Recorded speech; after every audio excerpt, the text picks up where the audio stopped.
townhall.com.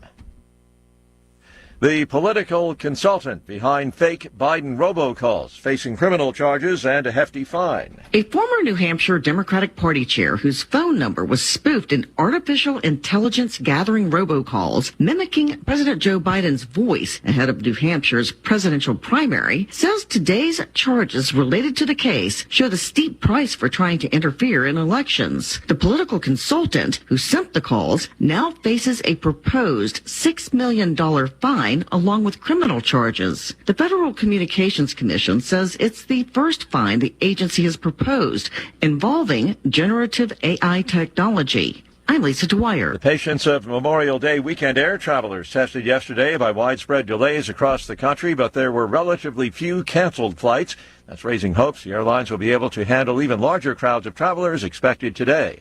More on these stories at townhall.com. Senator Greg Nybert is the only candidate in the race for State Senate District 27 with a strong conservative record on border security and stopping illegal immigration. Greg Nybert has voted against free college for illegals. He's voted against professional licensing for illegals. He has stood strong against Michelle Lujan Grisham turning New Mexico into a sanctuary state for drugs, crime, and criminals. He has fought to end catch and release for violent criminals and will continue to do so. New Mexico is at the center of a border crisis because our laws make us a haven for illegal immigrants, drug trafficking, and cartel activity. MLG's liberal agenda has unleashed terrible harm on our state.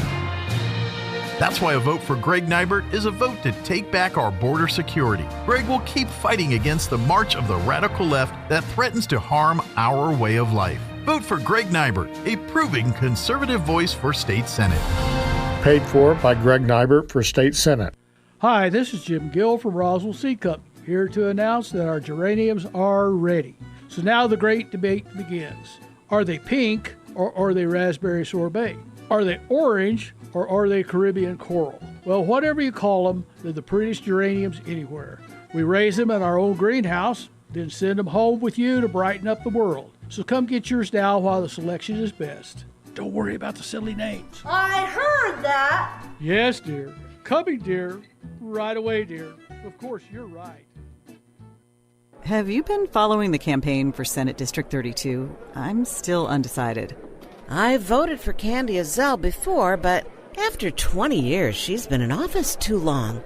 She claims she's tough on the border, but voted to give free health care to illegals. And Azell even voted to raise her own taxpayer-funded pension 3 times. Candy Azell? That's right, Candy Azell. She also voted to implement critical race theory in New Mexico. Critical race theory? The bill forces school personnel to take annual anti-racism training and rips away local control of schools and hands it to bureaucrats in Santa Fe. Worse, Azell voted to raise taxes by millions on health care for seniors. Ouch. Who's Candy's opponent? Chad Hamill. He's a local business owner and former fire chief in Roswell who is running to secure our border, fix our schools, and keep taxes low. Chad Hamill.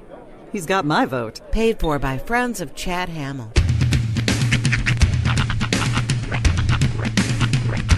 What in the wide, wide world of sports is going on here? I promise you, whatever scum did this, not one man on this force will rest for 1 minute until he's behind bars. Now let's grab a bite to eat. Yeah, come on. I feel the hot wind on my shoulder and the touch of a world that is older. I hit the switch and check the number. I leave it on and then I slumber.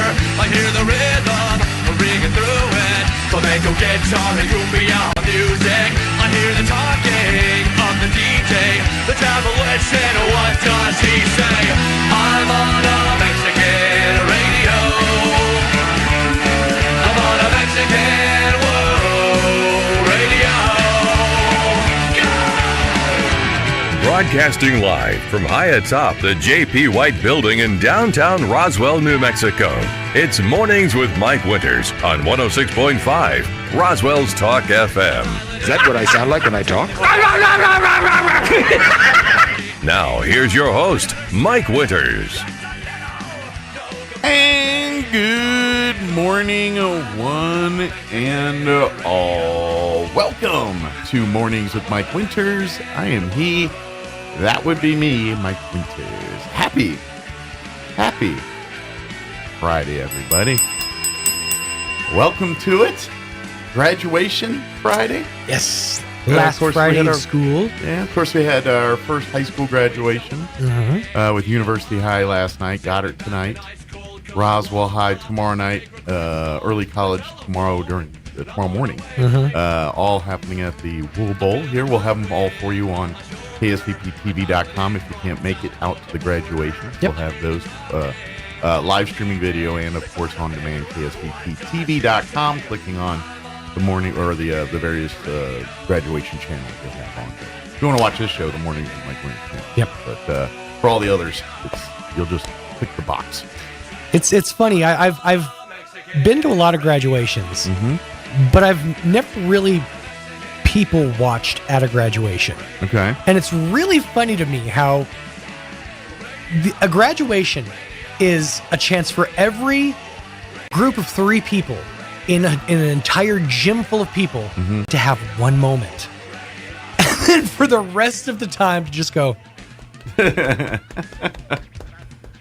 I guess it depends how many friends everyone has. And, you know, it's, and granted, of course, you've been at various, elementary and secondary middle school graduations. Hunter's was more of just like a class party. There was pizza and cookies and lemonade. High school's, those are it's a little bit different. Yeah, there's a collective, group that gets cheered usually. But see, it's just funny that it was like each person's individual family would just go off as each name got read. And because I grew up in D.C. and stuff, now my high school wasn't like this, but others before and after were. Like my parent, like my mom and my aunt and all that.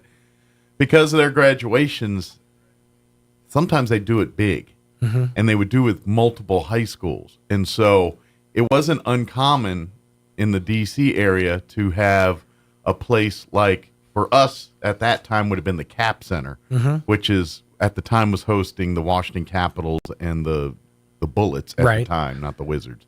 And so it seats about 20,000 people. So we're talking about like an arena graduation. And so what they would do was they would, like the high schools would have their graduation there, and it'd be like, okay, at 2:00, high school X is having theirs. At 4:00, the DC high school, whatever PS it was. 135. And so you go in there, and you're literally, depending on the school, some would look like it's full up, and then others would look like, you're a drop in a bucket. And but it was kind of a unique thing. Now our high school, we did it at our high school on the football field, and we had about kind of like here, just like here. But in bigger cities, sometimes they do that, and so graduation's almost like this. All right, move in the next group. We got our next. Come on in. It's almost like a Disney ride. They're rolling into one group. Yakov Smirnoff's restaurant. Spray it down and bring in the next group. Yeah, it's kind of like that a little bit. And that's sort of how it felt yesterday. We all kind of gathered in the Goddard gym. Yeah. And there was two rows of seats. I was a little nervous when I saw how many seats there were. I'm like, how many 5th graders are in this school? They only filled up about halfway of both rows. Okay. There was 5 classes total. Okay. So, we got through it pretty quick. But at first, when you see all those chairs, you're like, what's going to happen here? We're going to be here a while. And they didn't play Pomp and Circumstance to bring them in. They started playing that song, The Best Days of Our Life. This is going to be the best day of my... That one. But then at the end of the song, they just looped it and played it back again. I was like, this is gonna get annoying after 3 playthroughs. And I was right. Yeah, it's gonna be the I got you, babe, the Groundhog Day, the alarm clock at 6 a.m. every morning. Yep. But so all those participating in graduations this weekend, I hope it's an amazing, memorable experience for everybody here. Be good. Of course, another big piece of news popped onto the Roswell radar yesterday, in case you may have not heard.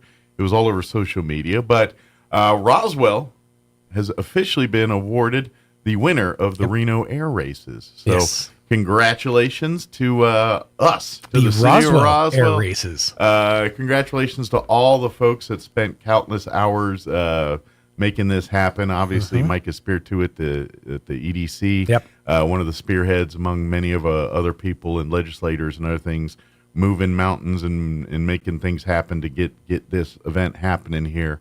And now it's game on. This is exciting. We've been officially awarded. Roswell will be home to the Reno air races now and for the foreseeable future. So now we're going to grow. Obviously, people are going to be, most of us are very excited about this and awesome. And, there's a few people worried, all right, how are we going to pull this off logistically and all that? Yeah, it's going to happen. This is, to me, I hear this as Roswell's Kennedy Space Race Challenge. Yeah. You know what I look at it? We opened up the door to a hallway full of doors. Yeah. Now we just got to figure out how to get those doors open and make it all happen. Yeah, I mean, this is our moment. I want to put a man on the moon by the end of this. I want to put a Reno air race in Roswell, New Mexico by 2025. That's what we're going to do. Heck yeah. We're going to pull it together, and I'm excited to see it. And if you can barricade the entire city of Vegas to make a street race unviewable, we can pull this off. And I've been kind of, because this morning before the show, I was on Facebook, and I went to the Reno Air Races page and went to their announcement that everyone has since shared and made public to everybody. But I was kind of reading the one on their page just to read some of the comments from more people outside of Roswell, to see. And, it's a mixed bag. It's just like anything else in life. People, I think some of the old heads, people that are veterans of the Reno air races are worried about some of the logistics and some of the things. Anything time something's new, people that have been doing it for a while are going to viscerally react negatively, right? Oh, well, it's not going to have this, and this, or it's not. You know what I mean? People, it doesn't matter. You're going to have that. Of course, Roswell will overcome all of that, whatever little bits and things they have there. I'm certain of. Little bits. Yes, but it's a good thing. I'm excited, and it'll be an economic influx for us, a tourism influx for sure. Yeah, it'll be big. And this is a good checking on people's mental health, because people, if they're just on there just finding negative after negative, you're the type of people that maybe need to let go, and you're too close to. You're just finding negativity in everything. Have you felt grass? Yeah. Go touch some grass. This is a good thing for this community. This could be, now, okay, this is maybe me being selfish, but this could be the catalyst that finally gets Roswell a Chick-fil-A. All right? Or an Olive Garden. I mean, we've been pulling for those two restaurants for as long as I've been a grown-up. Doggone it. If anything can make it happen, this can.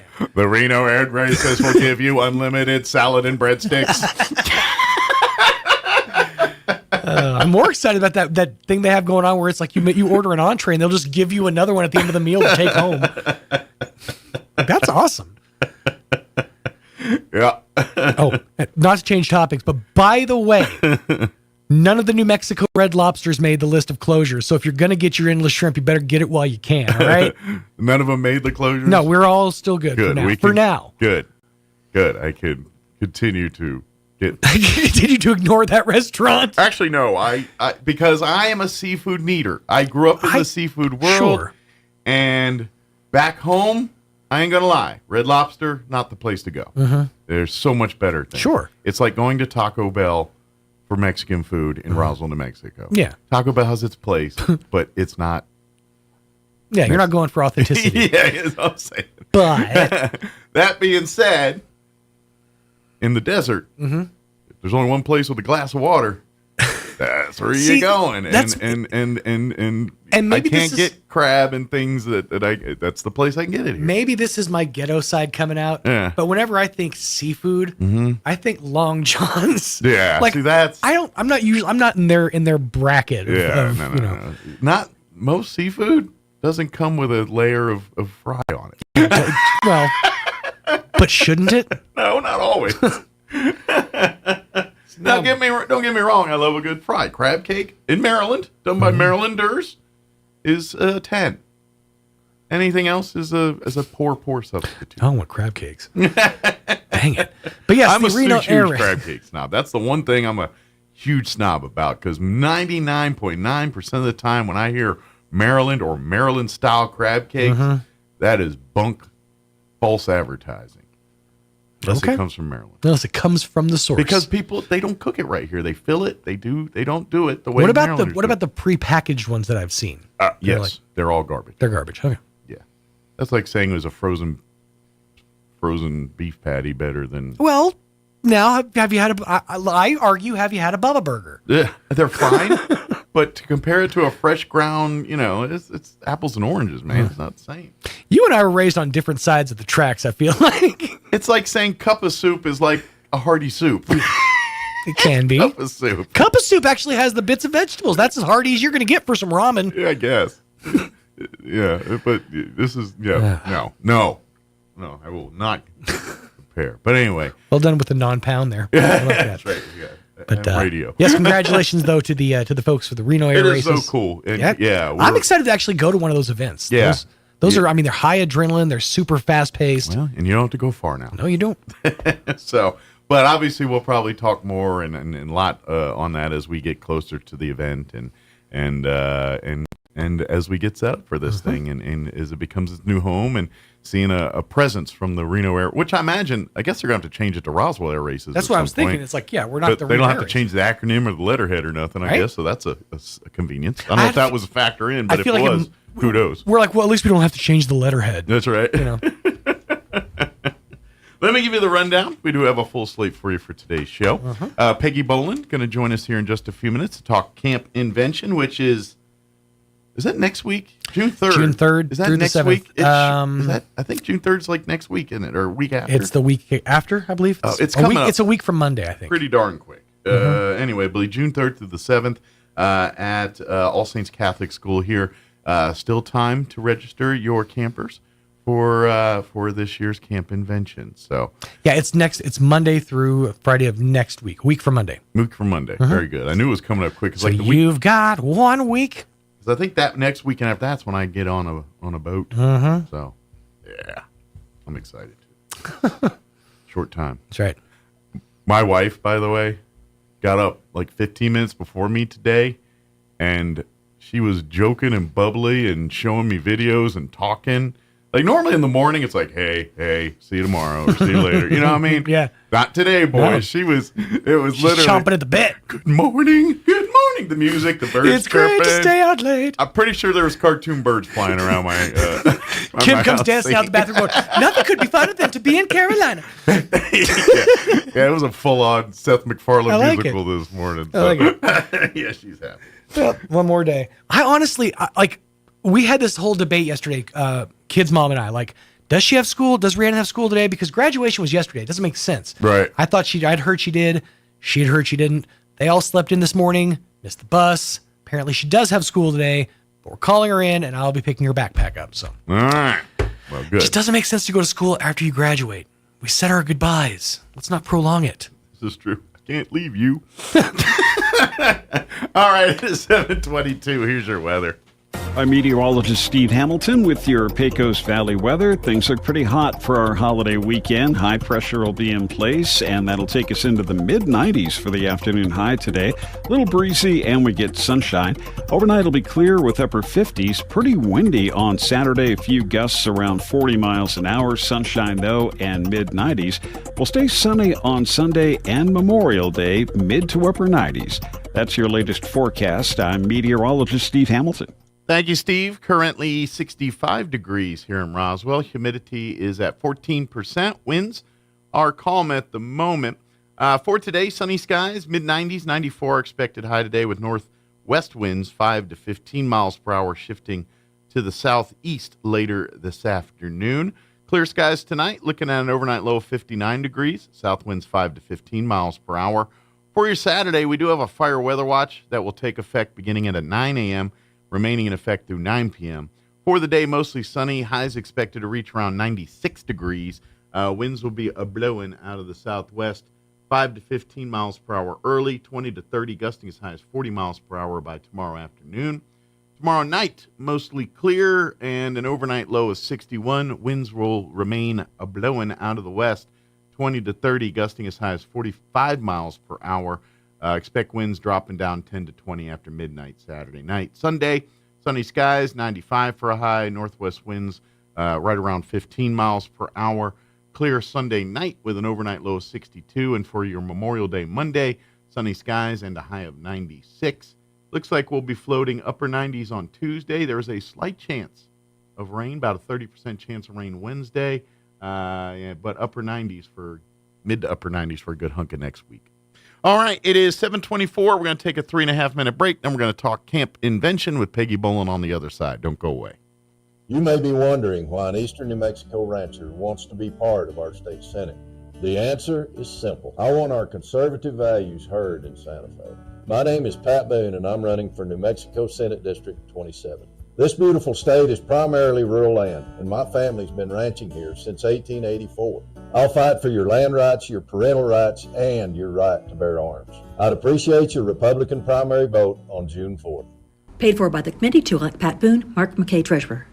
You're invited June 15th in downtown Artesia, New Mexico to celebrate the 100th anniversary of the Permian Basin's oil and gas industry, marked by the success of Illinois No. 3 well in 1924. Enjoy a day filled with a patriotic equipment parade, food trucks, water slides, live music, an oil field cook-off, snow cones, oil field Olympics, and more. For more information, visit artesiachamber.com or call 575-746-2744. Paid for by Artesia Lodgers Tax. Michelle Lujan Grisham has been trying to keep a stranglehold on Roswell and southeast New Mexico for years. She wants to control our industries, jobs, and freedoms, but does not seem to want to control crime or our border. Enough is enough. This is Jared Hembry, and in my first session in Santa Fe, I stood up to her and the radical progressives. We must continue to stand for our principles. Please stand with me for a better, stronger New Mexico. Vote on or before June 4th for Jared Hembry. Paid for by Jared Hembry for State Representative. How do you know if someone loves you? Often someone will tell you that you're loved, but wouldn't it be better if they also showed you? That's exactly what God has done. First, He told us. All through the Bible, God says that He loves us. But He didn't stop with His words. He then showed His love. You know the verse. For God so loved the world that He gave His one and only Son. The interesting thing about God's love is that it's not based on who we are, but instead on who He is. God doesn't love us because we deserve it. He loves us because it's His nature. This kind of love doesn't exist anywhere else, and it will be a love that will never let us down. Have you allowed yourself to experience the true love of God? It's available and God longs to give it to you, but you must be willing to accept it. So come and join us at Country Club Road as we not only encounter the love of God, but then joyously reside in it. Join us at the Country Club Road Church of Christ for worship at 10 a.m. on Sunday, located on the corner of Country Club and Washington in Roswell. Every person listening to this ad right now will agree we as a nation are facing an uncertain future. We're at a crossroads. The status quo has failed us. We've got to fight. We've got to take back what we have lost. With your vote, you can join this fight. We can no longer squander our vote and our voice as if we're voting in a high school popularity contest, nor can we continue electing self-serving politicians that claim to fight for you while making backroom deals that have facilitated the erosion of your liberties while destroying our livelihoods. My association with various different grassroots organizations, patriot groups, and activists has led to statewide citizen participation efforts to initiate grand jury investigations and the referendum of historically egregious laws. Similar efforts are being planned. These efforts will continue far into the future. We have within our reach the tools and weapons we need to end this tyranny and stop the assault on our faith, our liberties, and our way of life. We have the God-given authority to take back what we have lost. If you vote for Larry Marker, you're not voting for me, you're voting for we. Paid for by the committee to elect Larry Marker. Mulan has the highest kill count of any Disney character. When asked for comment, Buzz Lightyear responded, "To infinity and beyond." Here's Mike Winters. And good morning. It is 28 minutes after 7 o'clock, and joining us in the studio this morning to talk some camp invention with us, we have, of course, here Peggy Bolin back with us. Good morning, Peggy. How are you today? I'm doing well. How are you doing today? Doing good. Getting ready for Camp Invention, which it's coming up quick. That thing, it seems like with kids getting out, we're basically today. Today's kind of that last Today's day. the last day. And then, really, we get like a week, and then boom, here's camp. Exactly. So exactly. It's kind of, I don't know if it has, but it just feels like it's sneaking up on us this year. So, but it is coming up June 3rd through the 7th. And like years past, it's going to be a week full of fun with 4 different modules that each of the campers will be working on. And they all work on the same modules, whether that's the kindergartners or your 5th graders. Obviously, they teach it at different levels, so the kindergartners are going to get a little less advanced lesson than, say, the fifth graders would be. It's age-appropriate level stuff, but they're all working on the same thing. So if you have multiple kids, like if you've got, say, one of your children is a second grader and one's a fourth grader, they're going to have the same projects, the same experiences, but they'll learn at different levels based on their education level. Here. Right, So, right. But it is, and we say STEAM. This is a STEAM camp because it's supporting the science, technology, engineering, math thing, but it's more of the STEAM than STEM, where you add the arts into it. Because Right, there is some art involved. The 4 modules, yes, it does focus on science and engineering and those things, but there's a lot of social skills that the kids are learning, adult skills like working with others, event planning, type adult things that that you normally don't do until you get an adult or get put in a position of responsibility. These kids are learning some of the foundational level interactions and experience there on top of the science and math. So it's really a camp of fun, but also making kind of well-rounded, well-adjusted students, right? Kids. That's kind of what it's about. So it's so much bigger than science and math and inventing and what the whole image of it is. It is certainly that, but there's so much more underneath that surface that the kids get to be involved in and learn and get to experience. That to me is what makes Camp Invention cool. I mean, we'll talk about the cool projects and the kids will have fun and they'll show and tell them and probably break them at some point because that's what kids do. But no, really? But the experiences, the interactions, the friends they're going to make, the social skills and the social problem solving and some of those ancillary things that as parents you just really can't teach them till you put them in the room and let them experience it, kind of thing. That's true. And so that's what Camp Invention is really all about. So if you're looking for that kind of experience for your children, please sign them up for Camp Invention. They will have a ball all week. I guarantee they're going to come home each day because it's only a day camp. They're not staying overnight. Correct. Or anything. They'll come in the morning and you'll pick them up in the late afternoon here, and they'll be at home at dinner that night, telling you about all the fun things they did, and probably good and tuckered out. And so, yeah, it's a good thing too. Energy, right. Get some of that energy out. But trust me, there's a reason why kids that start in like kindergarten keep coming back year after year because it's such a great camp. And it's not the parents, oh, you're going to camp this year. It's Mom, right. Dad, when's Camp Invention? I want to sign up. I want to go again. I've had parents call me and say, my child said they had so much fun last year, they want to go this year. Yeah. So can I sign them up? I'm like, yes, you can. Absolutely. So if you've never been to Camp Invention, or maybe your child has experienced Camp Invention, come back. 2024 is going to be another action-packed, fun year of Camp Invention. New home this year. All Saints Catholic School is going to be the new home for Camp Invention this year. The dates run June 3rd through the 7th. Camp will run from 9 a.m. to 3:30 each day during that time. There is an extended camp, and there is an additional fee for that. And basically, you can bring your child in as early as 7:30 and then pick them up as late as 5:30 with the extended camp. So if your work schedule doesn't work or jive so much around the 9 to 3:30 schedule here, maybe the extended camp will allow you to accommodation to work there. Again, talk with Peggy, and she'll be happy to explain that to you. But the camp is geared for students entering kindergarten through 6th grade.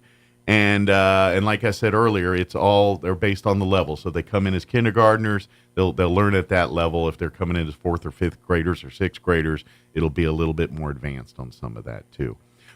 Is there also still opportunities for the LITs here, or are those filled up? Yes. If a parent wants their child, those entering 7th through 9th grade. Yeah, so middle school age. Middle school. Yeah. Right. So it's $185. It's $100 off the price of the camp.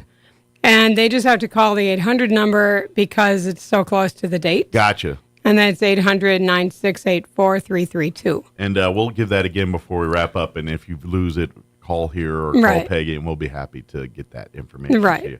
But the students that are that are part of the LITs, they have a foot in both worlds of the camp. They get to participate in the activities and things like the campers do, but they also help the counselors as aides. Help whether it's just passing out materials to kind of helping with logistics on helping kids, or being an eye to make sure everyone's doing what they're supposed to be doing, kind of thing. Just helping the counselors assist them to make the camp run smooth. So if you're a little bit older and you're like, I love doing this, but I'm not quite old enough to be a full-on camp counselor, the LIT Leaders in Training here is a great middle ground there, where they get to still have the fun, take the project, do all the cool stuff, but at the same time, they little sweat equity. They get to help work the camp and be a staff member of the camp as well. That's right. So right. that's the cool part. But anyway, call the 800 number for that. It's 1-800-968-4332. Correct. And tell them and then you'll say, hey, I'm interested in the camp convention in Roswell, New Mexico, June 3rd through the 7th as an LIT, and they'll set you up, get you all registered and set up through that. That's true. Now, if you want to register as a camper, there are a couple different ways you can do that. You can go online to invent.org. And if you go, I think it's invent.org/camp. I think it'll take you right. But you can Google camp will, convention and you get the same thing. Google it or whatever. But when you get to that, you're going to see a thing up in the corner. It says find a camp near you. You click that, and then you'll put in Roswell, New Mexico, or 88201 or something identifier to us here.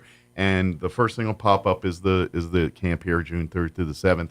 You click that. Once you click that, you can watch videos on all the different projects, which we'll talk about here in a minute, and just kind of get a good overview of what the camp looks and feels like.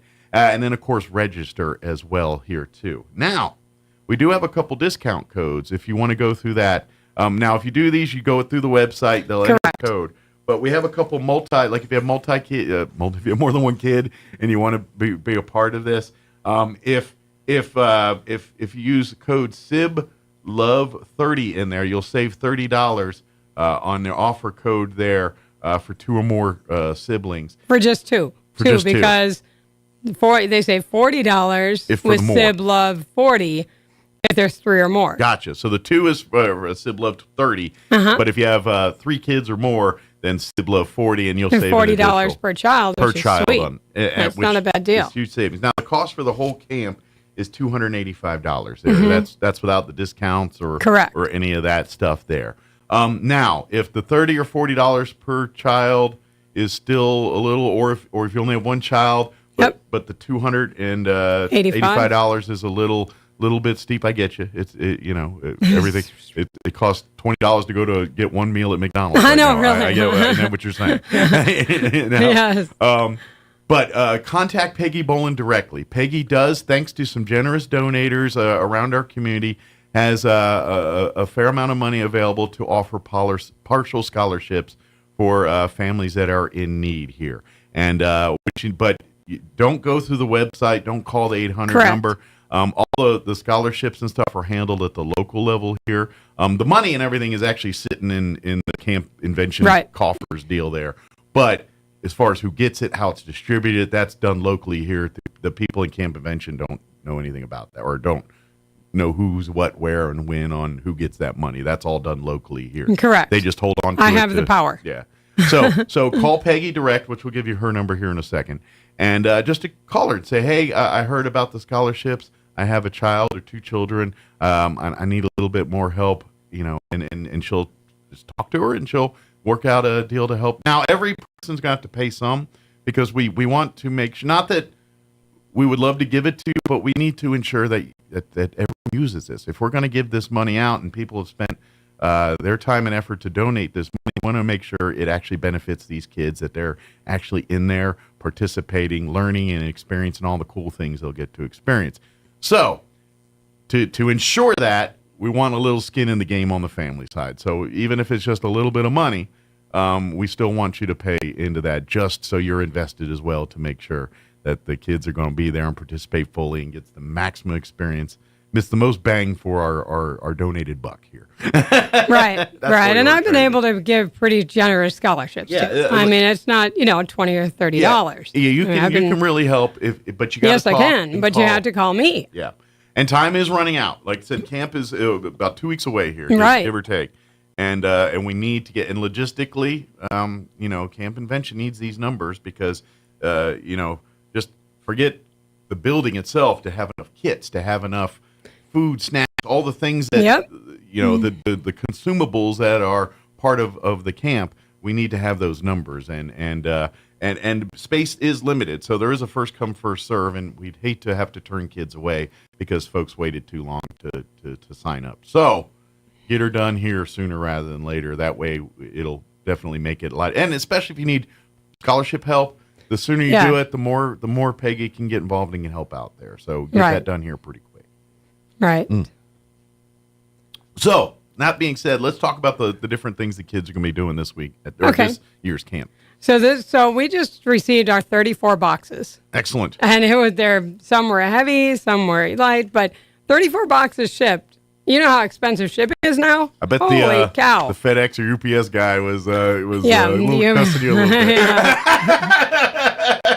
But we did the inventory yesterday, and there are some really cool things in those boxes. Oh, cool. We're excited. They got every year, and this is the other thing. If you participate in years past, it's 4 different modules every year. Right. So if you did it last year or the year before that, you're doing different projects than you did those previous times. They come up with all new programs and projects that these students get to get involved in, and it's all fun. It's really, to be honest, camp. Like if you've got kids that you're trying to figure out what they like and don't like in the world, and because especially when they're younger, and you're just trying to expose them to as much stuff to see what they're gravitating towards and Camp Invention has a lot of that. There's a lot of different variety to the projects and things.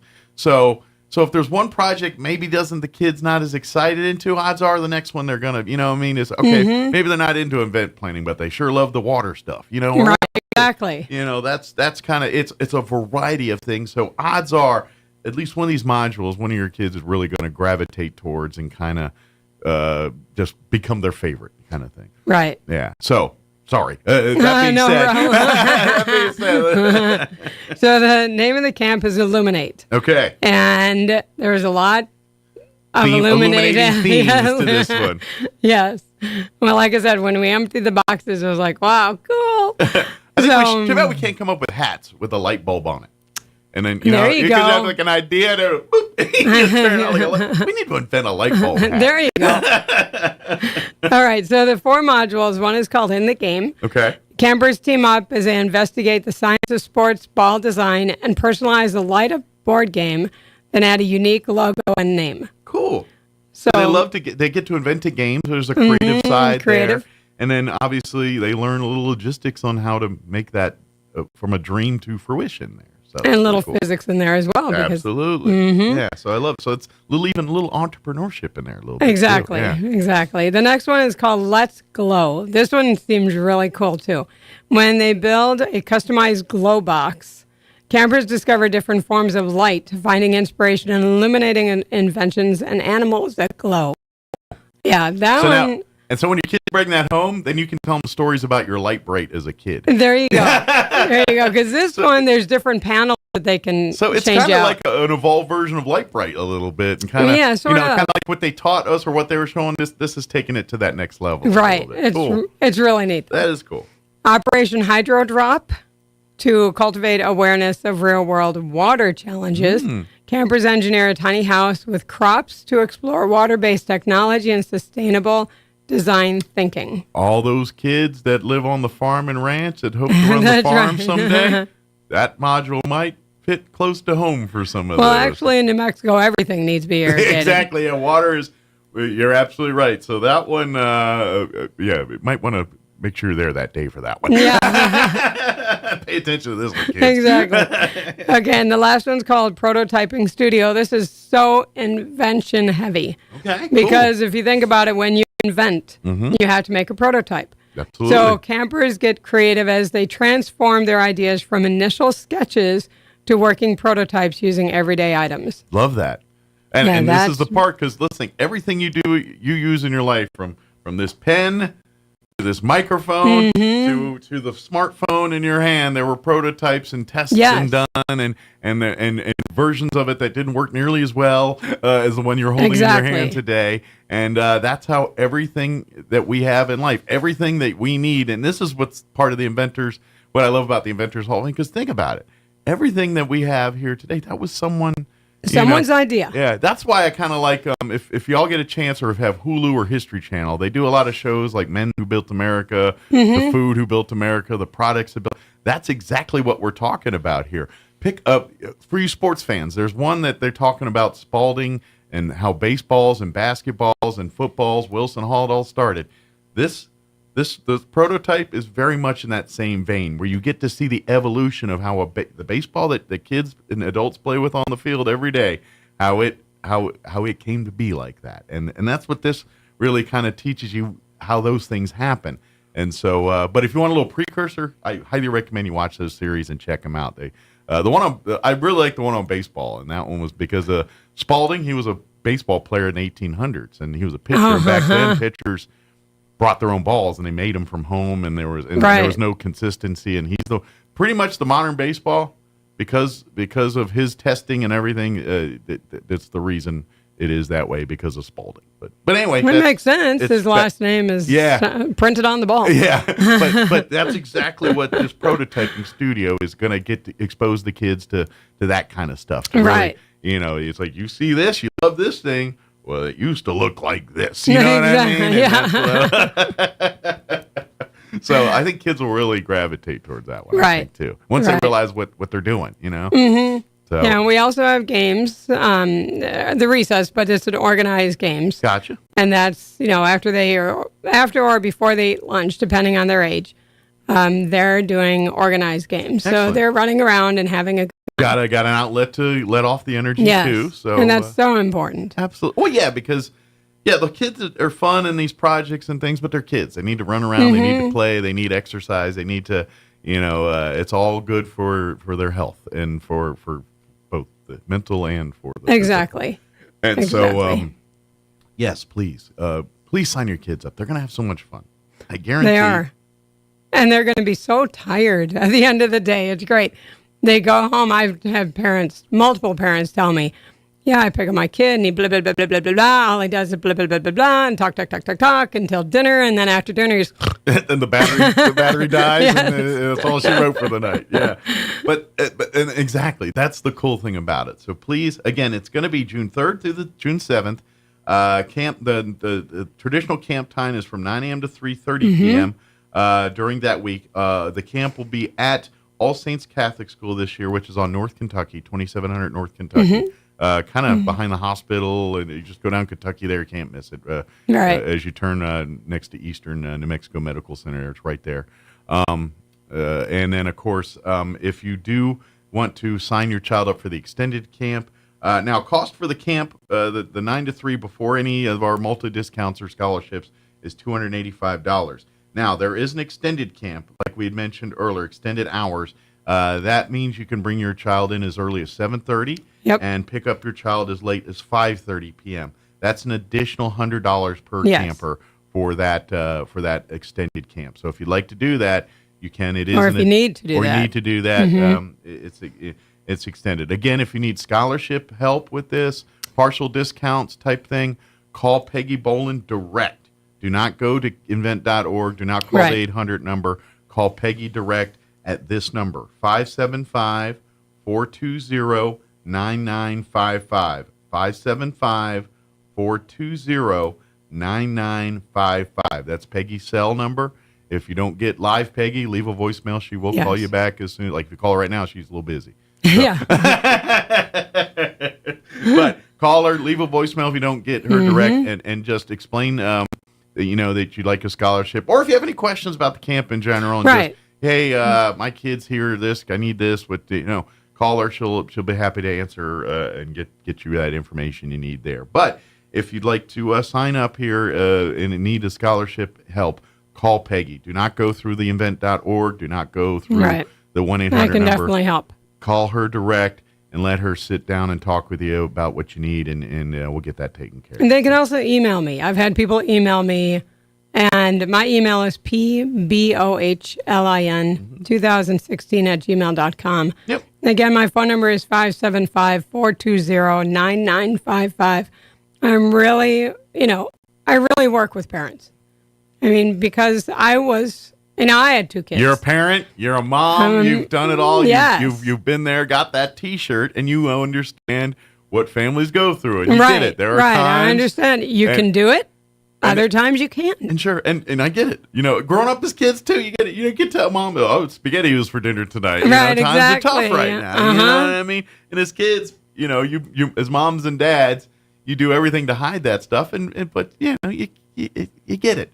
Right. It's time to, and especially in the world we live in now, where everything is so much more expensive and everything else. And to be honest, I'm glad the camp has stayed relatively in that $285, and you know, because I imagine it's cost them a lot to put this camp on exactly. too. So just shipping the boxes, there's probably 10 campers right there. It looks like they're working hard to keep costs down on that side right. too, so we don't they're have really to jack trying. up the camp to $400 for kids and stuff like that right. here too. So, but if you do need help, please do not hesitate to call Peggy. We had some people that are, and by the way, we're always taking more donations because whatever doesn't get used as a scholarship this year will roll over to next year's camp invention. So exactly. So please, if we're still looking and seeking donations. So we don't have enough. If we're gonna always use more. So if there's people that are listening and say, you know what, I don't have a kid or my kid's outgrown this, I'd love to help another kid go to camp. Here's a couple $100 to do that. That would be great. Call Peggy direct, same number. And she'll be happy to take your money. But well, I've had great grandparents reach out to me and say, you know, I really want my grandchild to go, but I'm the one who's paying. Yeah. And I'm like, then I help everybody. I mean, I try to help everybody. Yeah. Put it this way. We do not want dollars to be the reason your child because it's so important. This camp is so important. Yeah, we'll figure out the money. Right. If the desire and the will to have this child, and the child wanting to do this, we will figure the rest out. That's not going to be a hurdle. We're not going to deny a kid a chance to do this over $20 or $50 or $100. We're just not going to do that. You know what I mean?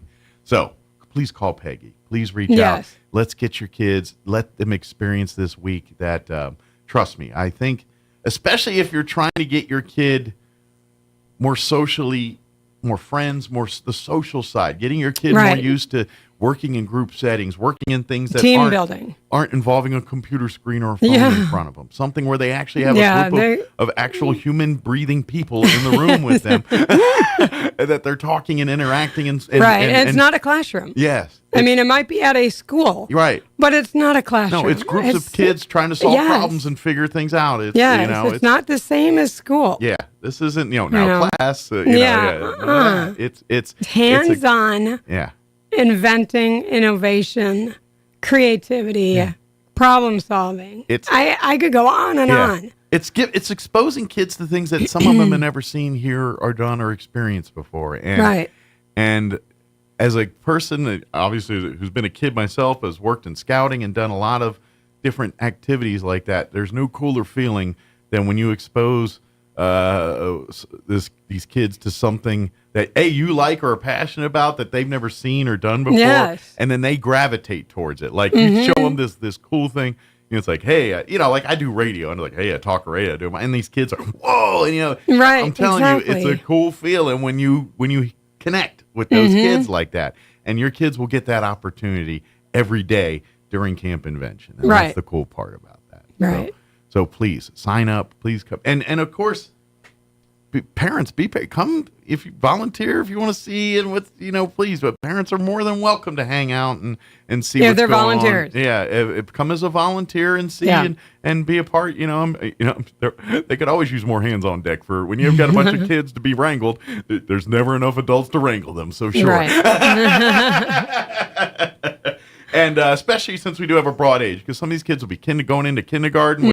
Some of them, it's really their first social setting in something like right, this. if they're homeschooled or something. Exactly. To your kids that are just about ready to transition to middle school and things like that. Right, So you kind of have the gamut of maturity levels here. Right, and we have all. We've got kindergarten now through entering 6th grade, and the camp signed up already. So. And of course, if you have younger brothers and sisters and stuff, they're going to be there too. If you know, and so there is that familiarity there too. And if friends want to go, I mean, if somebody's listening and they had, my daughter's kind of shy, Well, what about her friend? Yeah. I mean, I can put the two kids together if Absolutely. they're, but if one's a kinder and one's a sixth grader, Yeah, obviously they got to then be no. the same age or right around the same Right. age. But yeah, you're right. Yeah, it's like if they need some familiarity because they're Right, a little out of their comfort cousins zone. or All right, something. yeah, let's get Yeah. family or friends in there, or classmates that were in class together and our friends. Yeah, all right, great. Let's let them be in the same group together for camp convention. Exactly. So, but again, now if you want to sign up, you don't need discounts and just want to sign up, or if you want to just use the multiple sibling, the SibLove 30 or SibLove 40 discounts, you can go to invent.org/camp, as we said earlier. Ooh, we just saw the time. And click on or type in Roswell on Find a Camp Near Me. Yeah, if you want to watch the videos, telling you a little bit more about each of these different modules that we talked about, you'll find that there. And then you can kind of, if you want to learn more about the Inventors Hall of Fame and about what their organization's all about, all that information is there too. So, exactly. So if you want to do some reading and some research and background check, on this stuff, before you send your kids, I understand that. It's all right there for you to do.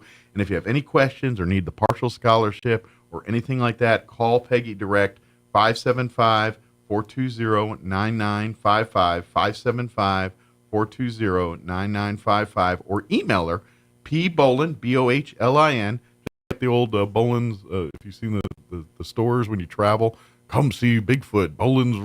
Yeah, that has a W though. Oh, we have an H. That one have a Bolin? We have an I thought H. it has an H. I'm sorry. I thought that one had an H. Forget that. POHLIN 2016 at gmail.com. Correct. pbolin 2016 at gmail.com. And invent.org. Be an LLC or want to register because you don't like computers and want to do it with online or do it on the phone, 800-968-4332, 800-968-4332. Hurry. Deadlines are coming fast. Camp will be underway June 3rd. Here in about 2 weeks. A week and a half. Yeah, a week and a half. Crazy. I know. Did we get it all? I think so. Excellent. Well, thank you very much, as always. Thank you. We will see you here next time. Sounds good. Thank you. Thank you. All right, 7:55, quick break before news. Well, it's not that quick, about a 4-minute. We'll be back. Our open border is a human tragedy, but it doesn't have to be this way. I'm Candy Spence-Ezell, and I've been fighting the progressives in Santa Fe with everything I have, who are trying to destroy our way of life. We are under attack, and I won't rest until that border is closed and our families are safe. We need a fighter in Santa Fe.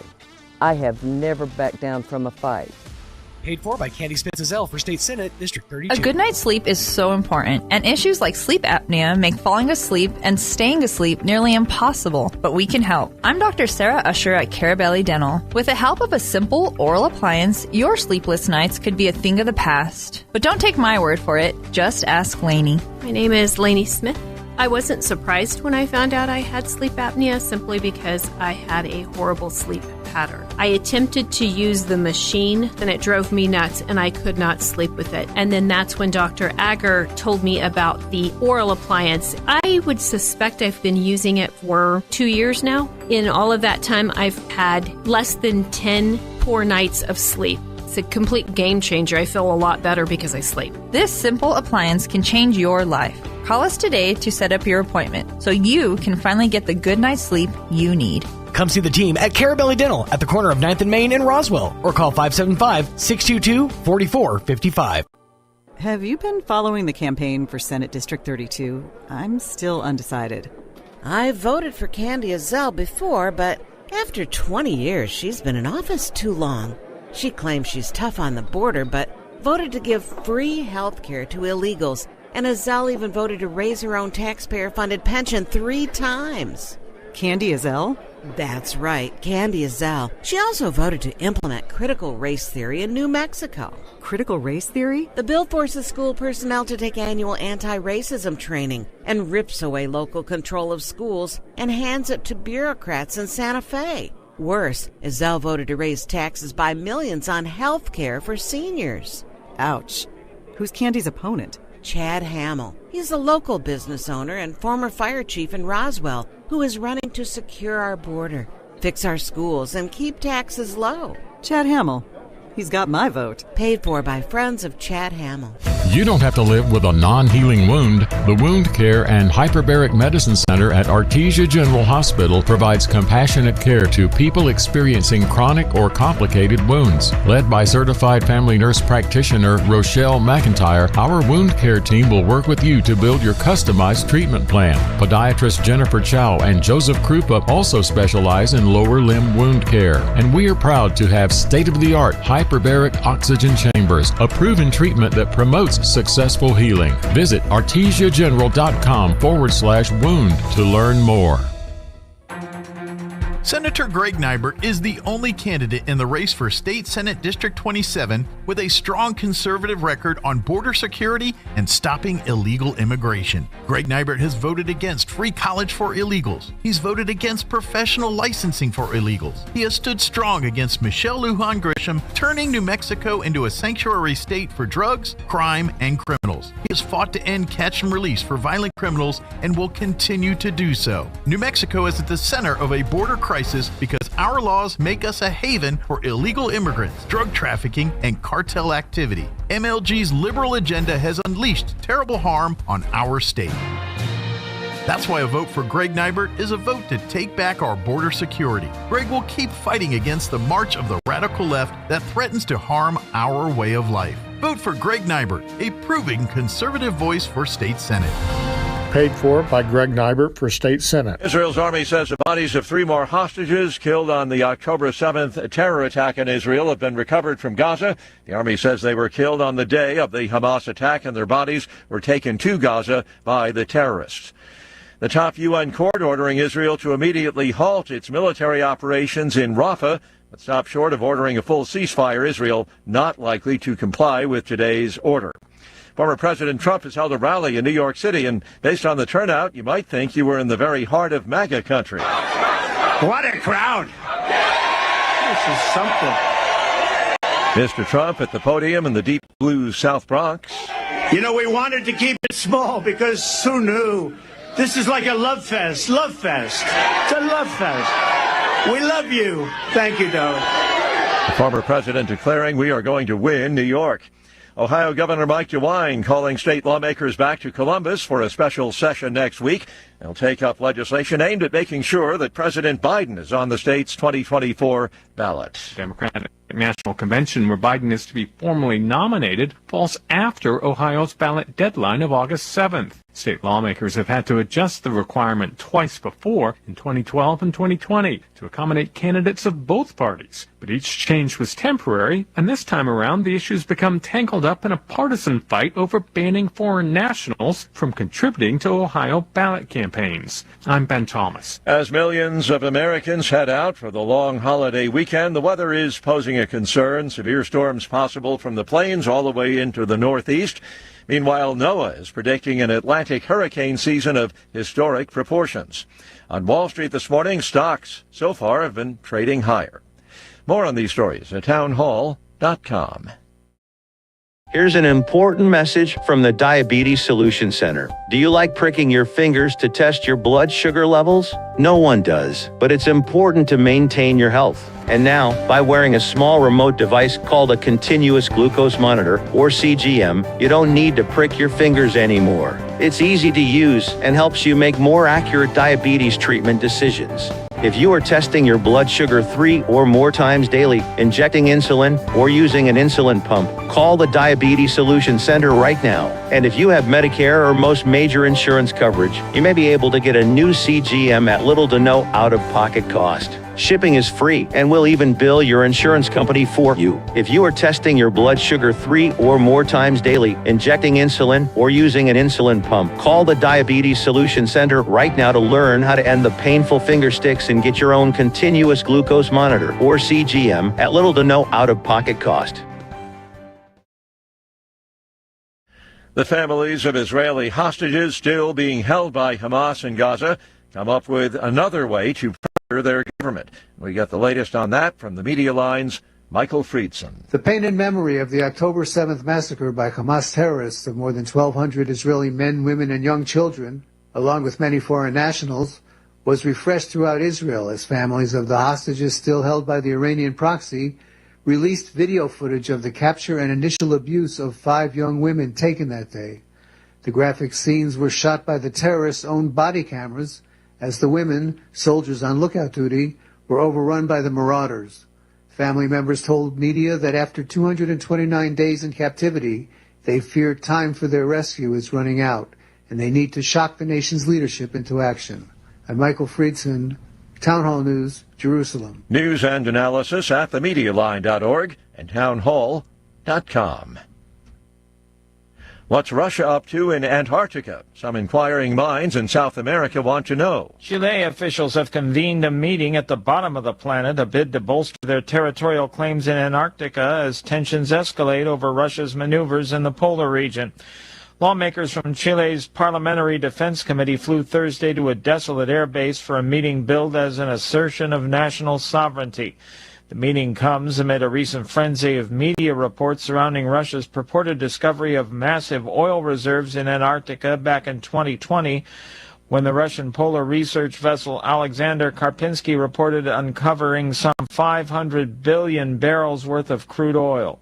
Keith Peters reporting. Louisiana lawmakers approving a bill classifying 2 abortion-inducing drugs as a controlled and dangerous substance. The measure now heads to Republican Governor Jeff Landry. More on these stories, townhall.com. Every person listening to this ad right now will agree we as a nation are facing an uncertain future. We're at a crossroads. The status quo has failed us. We've got to fight. We've got to take back what we have lost. With your vote, you can join this fight.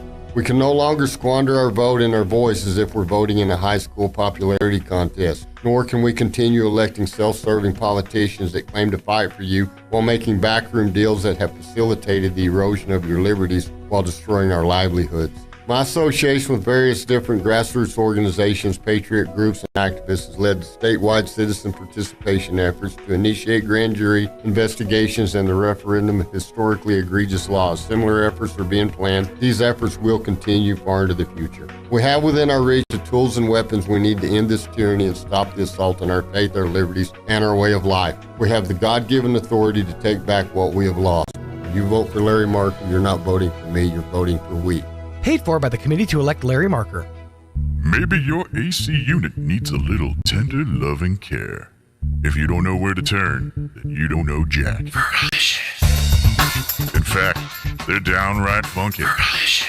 Let the boys at Fergie's Plumbing and Heating get your AC unit ice cold, just like some of my lady friends. Don't let any fool make you lose your cool. Fergie's Plumbing and Heating. If you don't know Fergie, then you don't know Jack. 622-2660. Michelle Lujan Grisham has been trying to keep a stranglehold on Roswell and southeast New Mexico for years. She wants to control our industries, jobs, and freedoms, but does not seem to want to control crime or our border. Enough is enough. This is Jared Hembry, and in my first session in Santa Fe, I stood up to her and the radical progressives. We must continue to stand for our principles. Please stand with me for a better, stronger New Mexico. Vote on or before June 4th for Jared Hembry. Paid for by Jared Hembry for state representative. What in the wide, wide world of sports is going on here? I promise you, whatever scum did this, not one man on this force will rest for 1 minute until he's behind bars. Now let's grab a bite to eat. Yeah, come on. I feel the hot wind shoulder and the touch of a world that is older. I hit the switch and check the number. I leave it on and then I slumber. I hear the rhythm ringing through it. Flamenco guitar and cumbia music. I hear the talking of the DJ. The travel listen, what does he say? I'm on a Mexican radio. I'm on a Mexican radio. Broadcasting live from high atop the J.P. White Building in downtown Roswell, New Mexico. It's Mornings with Mike Winters on 106.5 Roswell's Talk FM. Is that what I sound like when I talk? Now, here's your host, Mike Winters. And good morning. It is 8 minutes after 8 o'clock. Welcome to hour number 2. The deuce. Mornings with Mike Winters, right here on 106.5 Roswell Talk FM. I'm everywhere you want to be. Thanks again, Miss Peggy. Happy Friday, everybody. Sean was literally doing an interview seconds before he said I was. Milliseconds even. I heard the music going, I'm like, okay, we got to wrap this up. No, I'm actually really excited because I actually got my son signed up. This is the first year he's eligible for Camp Invention. Oh, good deal. And he's officially signed up and registered. He's going to invent. He is. Good for him. He's, he was real touch and go with Hunter for a while. No, this last year, he's really been showing a lot of promise. He really loves learning. He loves being involved in the learning process. Gotcha. So I'm really excited for this summer. Excellent. I'm sure he's going to have a lot of fun that week. And I'm sure he's going to have lots of stories and lots of adventures to talk about. We worked it out yesterday, and I got to find out more info about this before I talk too much about it. Mm-hmm. But apparently there's going to be a YouTube influencer camp this summer at the college. Oh, cool. And we decided that's way more up Rhiannon's alley than science. Okay. So we're thinking we're going to get her enrolled in that camp. All right. So just so both the kids have a little something to do. Coming soon, Rhiannon's podcast. That's right. No, this kid already has a YouTube channel. Does she? She showed me her channel. I'm like, okay, first of all, you need to make sure I approve these videos before you post them. I don't want you sharing any kind of incriminating nonsense onto the YouTube. Right. Yeah. But no, mostly it's just like her, she's very into like, this Battle for Dream Island show. So it's kind of her, doing forum to talk about those playthroughs with the characters and stuff. Okay. Yeah, so. Does she have like fans or whatever they call them? I don't know. Followers? She tells me pretty much every time she gets a view. I think she has 4 followers right now. Sweet. I'm one. Sweet. I think her mom might be another one. Might? I'm not sure. Mom? What are you doing? I know. Come on. Now this is the weird play of the modern parent is while I'm trying to follow my kid on YouTube, my kid's mom is in the process of getting a new iPad so that she can get a Roblox account so she can play Roblox with Hunter. Oh, cool. Yeah. Is that I don't know what Roblox are.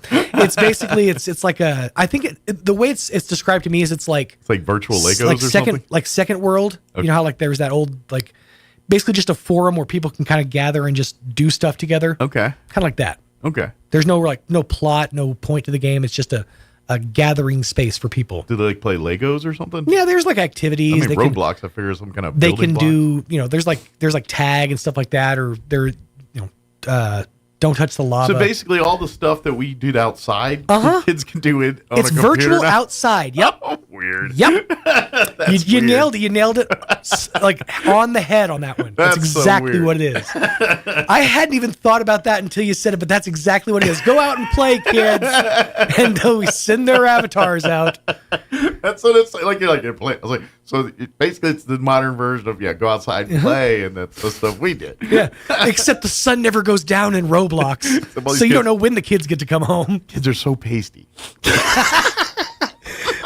We put our children in the sunroom when they Roblox. At least we're getting them the vitamin D they need. All right. But that's the kicker. Even when you actually have kids that'll go out and play, it's usually like a group of them will be hanging out on their phone playing Roblox together or something. Well, at least they're outside. Fortnite or whatever. At least they're standing in the yard. Yeah. He hadn't advanced to Minecraft yet, thank goodness. Yeah. But yeah, they're both fully immersed in Roblox in the Roblox world. Which to me means we now more than ever need camp invention Absolutely. Because these kids need to invent. Because let's think, how many games and things did you invent just because you're outside bored? Mm-hmm. It was a bunch of 4 or 5 kids in together with no discernible direction. Yeah. And just a series of whatever laying around outside that they get to play with. For a solid year, I thought I was a secret agent. Yeah, I mean, it was fun. Yeah, I mean that's where the creativity. Now, granted, I'm not like saying computers are bad. No, do all the above. But I think what we had as kids, I think kids need. I think you need to let them outside. And just say, hey, go be savages. Go invent a game. Go. I'm not saying like latchkey like we were, and come in when the street lights on and because every time, especially when you go to Gen X page, like back, nowadays different. Back, every one of these adults when they were kids either got picked up or threatened by be picked up by a van, or what I mean, all the stuff that they warned us about because they just turned us loose and said, be home for dinner. Nowadays, that's never. But I'm not saying do that again, but maybe some of that. to where you say, and I know part of it's the world we live in. You can't just let kids out. And I always feel like this generation of parent uses the, I wish we could send our kids out and play, because it's kind of like our moms and dads didn't actually have to parent us most of the time. And honestly, I'm a little jealous of that. My mom and dad had it easy. Well, you see how we send us turned out, and then we come home at the end of the day. You see how we turned out, so I don't know. I'm saying the world raised it's us. all good. True. Fair enough. But, how do we know that our kids today are going to learn the same things if they don't, see a grifter sit next to a creek? Part of the thing is we've gotten so, because this is the term everyone loves to use, helicoptery, that we, I don't know what you're talking about. You don't get a chance for the kids to fail sometimes and learn the lesson from that. Yeah, obviously you don't want your kid in harm's way, in danger, but at the same time, you got to let them make mistakes and to learn from them. And so there's that balance. And I think we just need to balance it a little bit more to give kids a little bit more chance to make mistakes, if that makes sense. Yeah. Not to an extreme like some of what we got to do, but happy medium somewhere. Let that rain go a little bit. Yeah. But then again, I have no kids and and I'm not. You want some? Yeah, I'm good. I'm having a fire sale. So my opinion is probably not the coming from the most place of knowledge here. Right, but back to you not having kids. I'm doing a BOGO. Seriously. Hey, one's already committed June 30th. That's right. You got a whole week. Oh, man. Think of the freedom. Sheriff scheduled to join us. There's nobody out there, right? Yet, no. Yeah, I forgot to send him a reminder text. Usually I do. So I forgot. So I might have to replay an interview. Miss Peggy going to be big mad because I told her 8:15 was taken. Well, it is. She had to wake up early. I forgot to remind the sheriff. So maybe they'll come, but I'll pad for a few more, and then I'll. Either way, I'll we've got plenty of commercials to play. Yeah, I got plenty of ads. Don't worry. But I came to a bit of a realization yesterday. So everybody has their lot in life. Everybody has that one place where, like, you got friends or family that'll reach out to you for a specific kind of advice. Like, if you need relationship advice, sometimes you call your sister, or just general life advice. Go-to. Call mom and dad. Yeah. I now know what my purpose is on this planet. My friends and loved ones contact me in the cereal aisle. Really? Yes.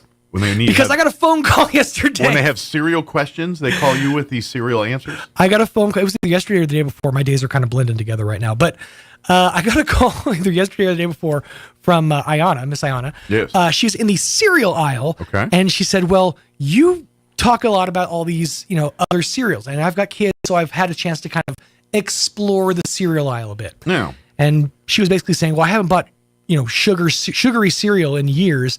She's like, I need you to be my Sherpa. Okay. Be my sugar cereal Sherpa. So I was running down the pros and cons of like every cereal that I knew. Yeah. I'm like, Reese's Puffs is nice, but it's a little dry, a little on the dryish side. And if you're looking for something maybe a little more grown up, you got a life. You got, there's lots of choices in life, and they're plenty sugary, but they're also grown up enough to where you can feel okay going through the checkout. Now, if you want to be a real savage, Cocoa Puffs. Those are my go-to. Not Cocoa Pebbles. No. Cocoa Puffs. Yeah, that's my go-to. Absolutely. I love those or Chocaroos. The malt-o-meal ones. For me, when it comes to the sugary cereals and things, Cocoa Puffs is my one seed. That is my favorite. If I want to play adult, Quaker Toasted Oat Squares. Okay. Love those. I do enjoy a nice toasted oat square. Those are my favorite adult-like cereal. I'm very boring when it comes to my adult cereals Yeah. because I was raised on cornflakes and Post Toasties. Yeah. So in total, those were my go-tos as a kid. But as far as like sugar stuff goes, I just, live through the kids vicariously, essentially. Now, my favorite sugary non-chocolate cereal, I go old school. The OG, Frosted Flakes. Frosted Flakes. Love Frosted Flakes. It's a good choice. That's it is my favorite one. It is a good choice. Fruit Loops. You know what? Fruit Loops are different. Like I used to eat Fruit Loops as a kid, and then about a year ago, I got Fruit Loops because one of my nephews, nieces, they were all going to be hanging, so I got some Fruit Loops. Sure. I had a bowl of Fruit Loops. They did not taste like the Fruit Loops of which I remember as a child. It's thoroughly possible the recipe has changed over the years. I mean, I wouldn't be surprised more cellulose is maybe been added or vitamins. And I did not like, dare I say it? Nowadays, I prefer Apple Jacks to Fruit Loops. I like Apple Jack. Yeah, they're better tasting than Fruit Loops to me. Now, if you'd asked me as a child, Fruit Loops every time, but not now. And I was told in my Sherpadom to avoid cinnamony cereals. So that takes your Cinnamon Toast Crunches out of the running. And to be honest, I'm not a fan. I mean, I like them, I'll eat them, but those were the lesser ones for me. Cookie Crisp was one I wasn't a big fan of. Cookie Crisp just seems silly. Yeah. To me, it was like... That's excessive. They weren't really cereal. And it's not really chocolate chip cookies. They're cookies. It's like Famous Amos cookies. Fleck bits of fake chocolate on it. I wasn't a fan of those. I wasn't a fan of Corn Pops. See, I love a Kix or a Corn Pop. See, a lot of people, not my thing so much. I wasn't, Kix. Now, granted, I wasn't a big fan of. I was raised with the Corn Pops commercials with the Jaws music. Mm-hmm. Na at the end. Gotta have Pops. Yeah. I always loved those commercials. So and a cereal I didn't like, but I got all the time because they had cool prizes, was the Alphabets cereal. Oh, yeah. With the marshmallow and the letters. Mm-hmm. And the cereal was a ghetto Lucky Charms. Oh, yeah. It's the worst parts of Lucky Charms. But they were the only ones that had license plate. Mm-hmm. Like you could get for a couple of years there, they were doing license plates, like bicycle size license plates. I remember that you could put on your bike, and it was only the Alphabet cereals, whatever they call those. I don't remember. I think it's a soup, but whatever the cereal's called, the Alphabet cereal. Yeah, it's called Alphabets. Yeah. Is it? They had, Alphabets. and I remember just rummaging through the boxes, not even eating the dang cereal. It was gross, just to get the license plate and then you're like, oh man, it's Illinois. I was hoping for something stupid New Mexico. I was in Oklahoma.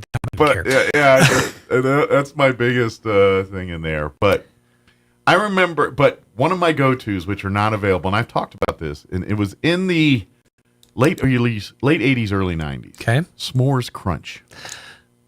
That is still available. No. Those are knockoff versions that are s'mores-like. Okay. They are not the OG S'mores Crunch. Fair enough. S'mores Crunch had like the golden graham type thing pieces, with the chocolate swirl in the graham. See, I don't remember And then it had those. chocolate puffs, and then it had actual little marshmallows. And then with that combination, and then when you poured the milk, the swirl from the chocolate on the graham would get, it was a 10. Because literally, way better. When I was going through, when I was loading up the pack mule and helping Ayana up the hill, that was one of the cereals that came up was s'mores. It's s'mores. cereal. It's Kellogg's S'mores cereal. It's not S'mores Crunch. It was I believe a Post cereal. Well, this was the malto meal in the malto meal. Yeah, no. This is, but it is. This It's the graham with the chocolate puff and the marshmallow. Yeah, it's but it's the only thing that's different is I don't remember the chocolate swirl on the. On the graham. It's a different thing. I've had the impersonators. It's not S'mores Crunch. Often imitated, never duplicated. And I'll even go to say this is we used to eat it all the time, my brother and I. It disappeared off the shelves. Okay. We went on vacation to Maine. My dad had a timeshare deal, and it was in the Poconos, but he traded in for one in Maine. So we spent a week in Maine one year. Nice. And we were in a very small Island Falls, Maine, very small town, Mayberry-esque like town with this little resort. They had a small grocery store, almost like a five and dime style store with groceries. Right. On that shelf was a box of S'mores Crunch. And it had been about 2 years since S'mores Crunch had been on other shelves. Wow. But we ate it, and that was the best vacation, is we ate stale S'mores Crunch. Because we hadn't had it in 2 years, and I haven't had it since Maine. It's the last time I've had it. All right. I'm going to keep my eye out. That is my one. The other one, and you just reminded me of, and again, I've seen it since in different iterations, Waffle Crisp. Because, yes, there are waffle cereals out there, but Waffle Crisp. Specifically the one they used to advertise back in the 90s, having the factory full of grandmas that would sit there with their little waffle makers and make the waffle. Yeah. That cereal slaps, as the kids say. Like you open the box and you're just smacked in the face with maple scent. The other one I hated, best. but I kept trying, thinking it'd be better, was Sugar Smacks. See, really? I'm a Smacks fan. I didn't like the sticky.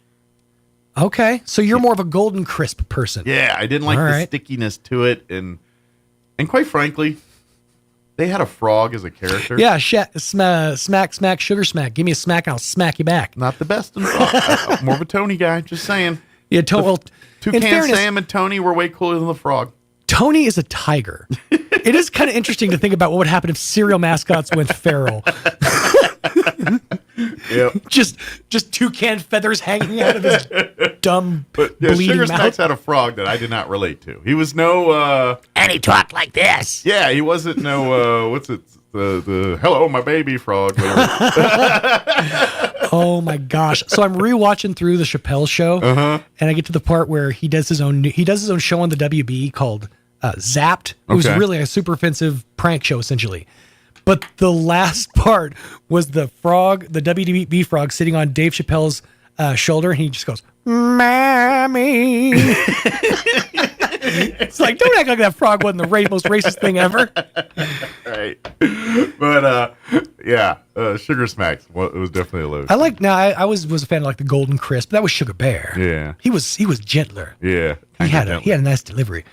Roy's mic. Go ahead, Roy. Remember the Honeycombs mascot? Oh. The furry thing. Yeah, that little abomination Tasmanian devil thing. Yeah. Looking. I remember the song. Honeycomb's got big taste. Honeycomb big. Yeah. It's not small. No. Yeah. Honeycomb's got big taste. Yeah, I remember. But no, the one he's talking about is from the 90s and early 2000s. They had this it was just like a ball of fur that would just go crazy for the cereal. It was like Captain Caveman with no legs. It was and like arms. 3D animated too, so it looked like kind of janky. But he didn't talk. He said he did like the Tasmanian devil sounds. That's right. That reminds me. I got reminded yesterday of they got rid of that real quick. Those 90s or 80s Quiznos ads where they had that ugly rat thing with the teeth. We love our son. They're called the sock, not the sock monkeys. The funk monkeys or something like. I remember those. It was a YouTube thing. They got big on YouTube. Yeah. And or it went viral, and then they used them in a commercial. You're right. It was nightmare fuel.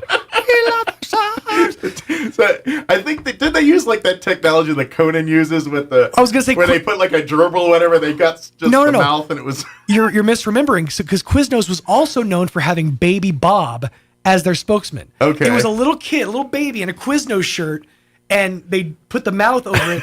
Hey, how you doing? It's Baby Bob over here. And I love the subs. They made a whole TV show out of that. Oh, really? Like they gave Baby Bob his own TV show for like a season and a half. Okay, but yeah, but the gerbils or whatever they are, they just had like summer teeth. Yeah, exactly. Someone over here, someone over there. Yeah, there's a couple in that sub. And I'm like, and that's what they used to draw us into eat sub sandwiches. Quiznos. My subs are toasted, and it worked because here we're talking about it. True. Here it did. So. I want a Quiznos. Are they still around? Every now and again you find Is there a Quiznos? I think they exist like when I like first one moved state. to Roswell, I had one. It went away quickly when about a year after I got settled. But yeah, it's like when you find out they're still Grandies. Yeah. It's like what? Yeah, they all just relocated to one city. Yeah, I guess our guest's not going to make it. So I better pull up an interview, a short one. So let's do this. Let me pause for weather and take a quick commercial break. 3.5. That's pretty quick right now. And then I'll come back and we'll play an interview. So you're listening to Mornings with Mike Winters right here on 106.5 Roswell's Talk FM. I'm meteorologist Steve Hamilton with your Pecos Valley weather. Things look pretty hot for our holiday weekend. High pressure will be in place, and that'll take us into the mid-90s for the afternoon high today. A little breezy, and we get sunshine. Overnight will be clear with upper 50s. Pretty windy on Saturday. A few gusts around 40 miles an hour. Sunshine, though, and mid-90s. We'll stay sunny on Sunday and Memorial Day, mid to upper 90s. That's your latest forecast. I'm meteorologist Steve Hamilton. My name is Pat Boone, and I'm running for the New Mexico State Senate, District 27. My deep-rooted connection to the land and understanding of the challenges facing rural communities make me uniquely qualified to represent the interest of District 27 in the State Senate. I love this district and its people, and I look forward to representing you in Santa Fe. I'd appreciate your Republican primary vote on June 4th. Paid for by Committee to Elect Pat Boone, New Mexico Senate, District 27, Mark McKay, Treasurer. How do you know if someone loves you? Often someone will tell you that you're loved, but wouldn't it be better if they also showed you? That's exactly what God has done. First, He told us. All through the Bible, God says that He loves us. But He didn't stop with His words. He then showed His love. You know the verse. For God so loved the world that He gave His one and only Son. The interesting thing about God's love is that it's not based on who we are, but instead on who He is. God doesn't love us because we deserve it. He loves us because it's His nature. This kind of love doesn't exist anywhere else, and it will be a love that will never let us down. Have you allowed yourself to experience the true love of God? It's available and God longs to give it to you, but you must be willing to accept it. So come and join us at Country Club Road as we not only encounter the love of God, but then joyously reside in it. Join us at the Country Club Road Church of Christ for worship at 10 a.m. on Sunday, located on the corner of Country Club and Washington in Roswell.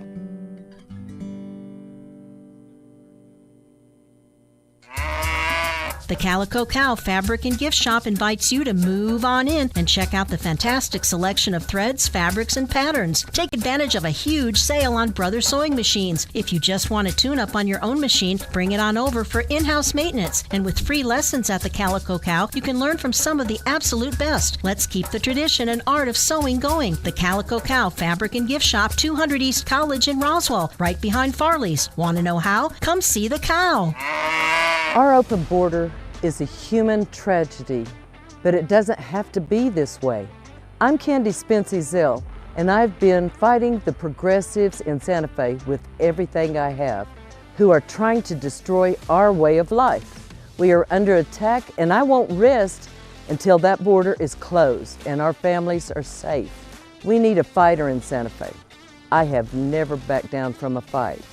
Paid for by Candy Spencer-Zell for State Senate, District 32. During his time in the New Mexico legislature, Senator Greg Nybert has been instrumental blocking legislation from the liberal progressives in Santa Fe that would harm our way of life in this part of the state. Senator Greg Nybert is the only candidate for Senate District 27 who has the proven ability and expertise to fight against Santa Fe needlessly imposing their will upon us. Greg Nybert is a lifelong resident of southeast New Mexico and knows this part of the state well. Greg is for strong border control, Second Amendment rights, pro-life, and local control of our school board, and opposes illegal immigration, lenient criminal laws, and restrictive regulations against agriculture and the oil and gas industry. Please vote for Greg Nybert, a proven and experienced conservative champion for Senate District 27. Paid for by Greg Nybert for State Senate. Your fingernails grow faster on your dominant hand. Not sure which is your dominant hand? Just wait. You'll nail it. Here's Mike Winters. And good morning. It is 8:31. Our guest has not made it in, so we're going to replay an interview. Last week, we had Elliot Rodriguez with Loan Depot join us. He pops in each month to talk just good advice when it comes to home buying and stuff. He's the guy that you talk to procure the money before you go to the real estate agent. So with Loan Depot. So we had a great conversation with him last week, and it's a shorter one. It fits in our window here. So here's Elliot Rodriguez with Loan Depot. Enjoy. Joining us in the studio a little late because of my it's just been a week. No worries. But Elliot Rodriguez at Loan. It's a long week. Elliot Rodriguez at Loan Depot with us this morning. How you doing, Elliot? Good morning, Elliot Roswell. Depot. How you doing, buddy?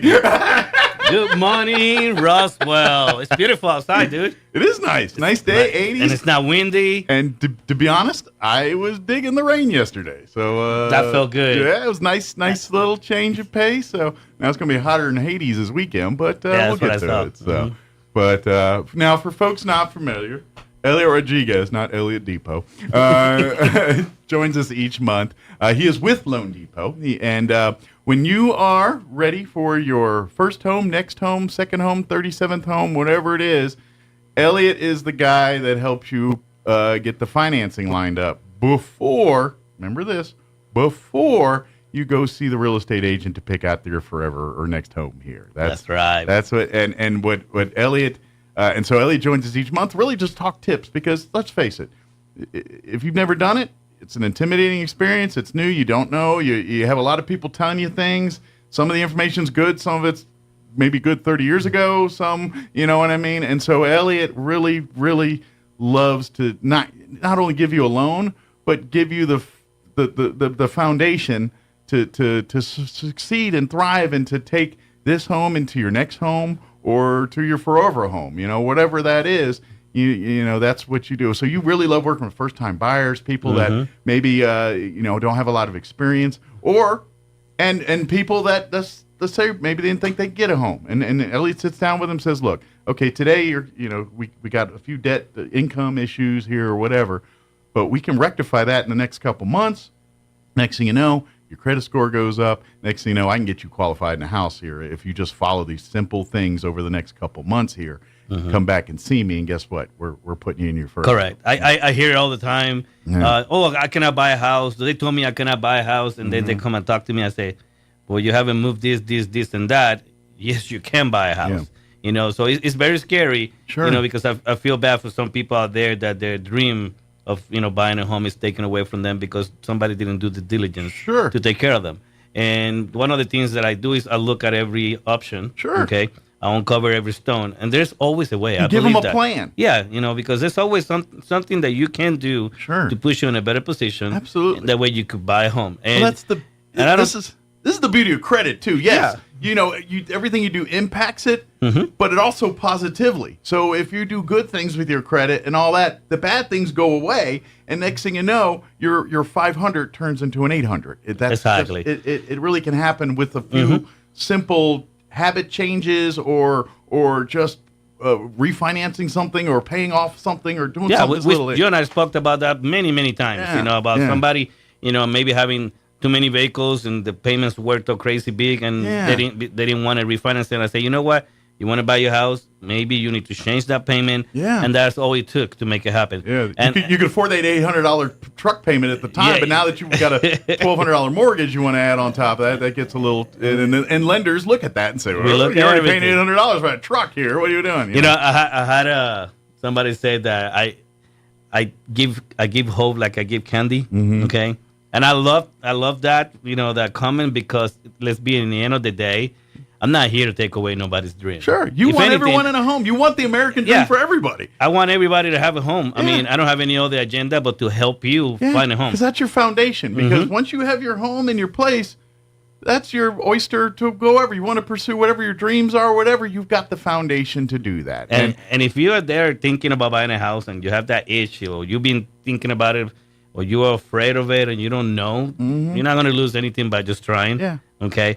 And you just have to be guided the right way. And we do live in a world that people, and I've seen it quite often. It's like the mortgage company won't approve me for a $1,200 a month mortgage, but the renter will approve me for an $1,800 a month lease. I know, right? It's just like when people go and buy a car. Like if you have a job on the polls, they'll give you a car. Yeah, exactly. I know mortgage is a little more complex. That's why I'm here for you. Yeah, but that proves the numbers will work if you get your stuff in. Because if you're paying $1,800 a month for mortgage, odds are for a lease, odds are if you own the home, you're cutting out the middleman here, because you're paying that guy's mortgage on top of whatever they're doing to make their nut and everything else. So please, it can be done. And when you hit lenders that tell you no, this is why I say Elliot's the guy he may say we can't do it today, but do this, and this, and guess what? You're not paying someone else $1,800 a month. You can put you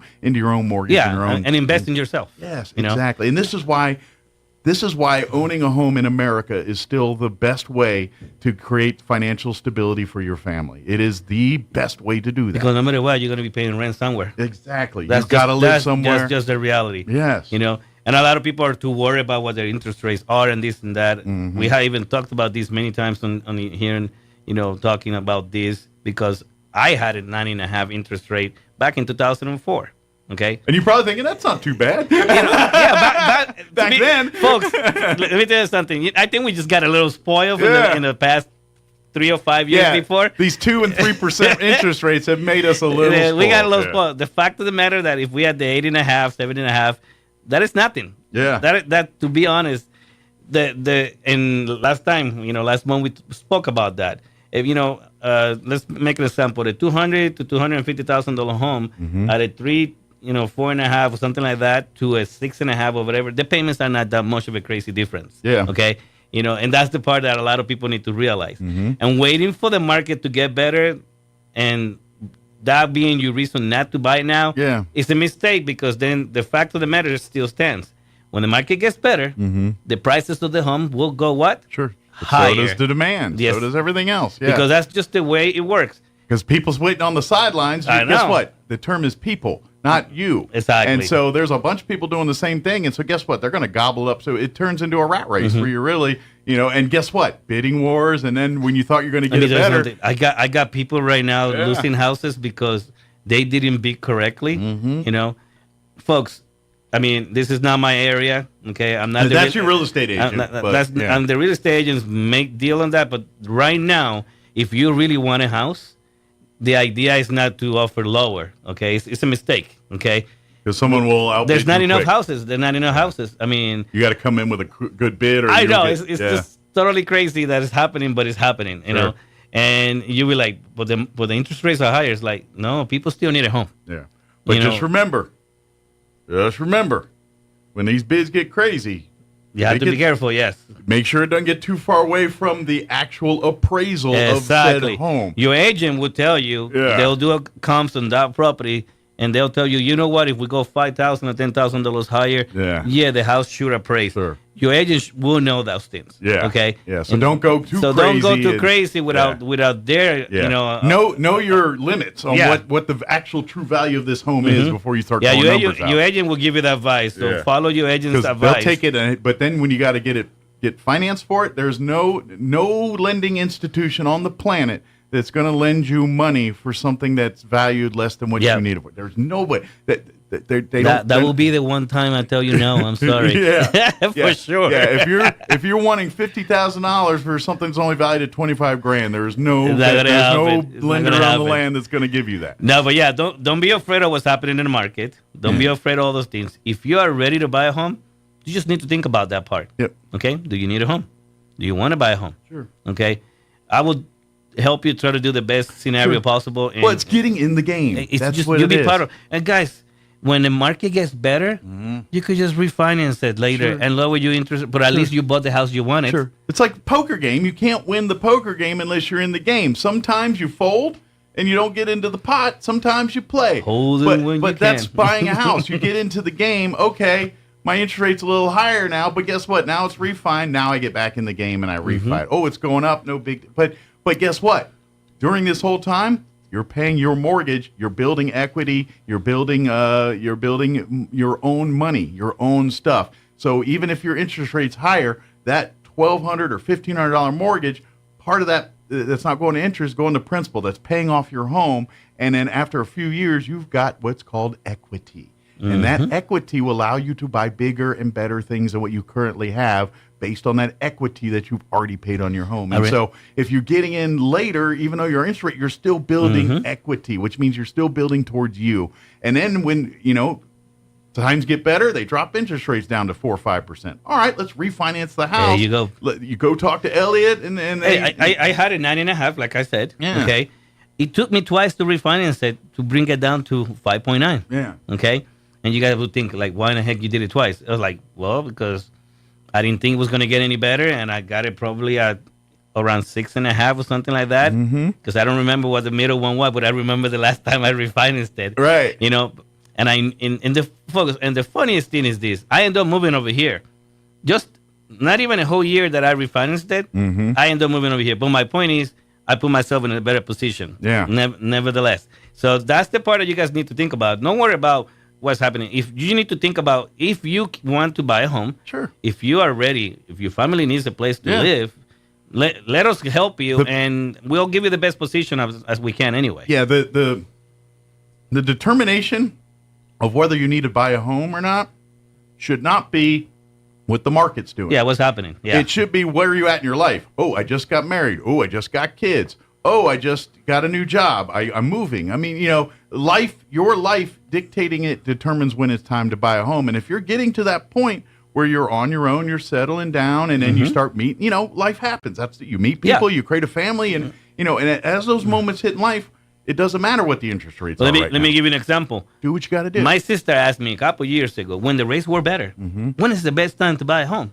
I said the best time, and we talked about this before. Yeah. And I brought this same conversation, to the conversation. Yeah. I tell her, when you're ready, that's the right time to buy a home. Absolutely. And guess what? She never did. And the rates are higher now. You think she's going to buy now? Yeah.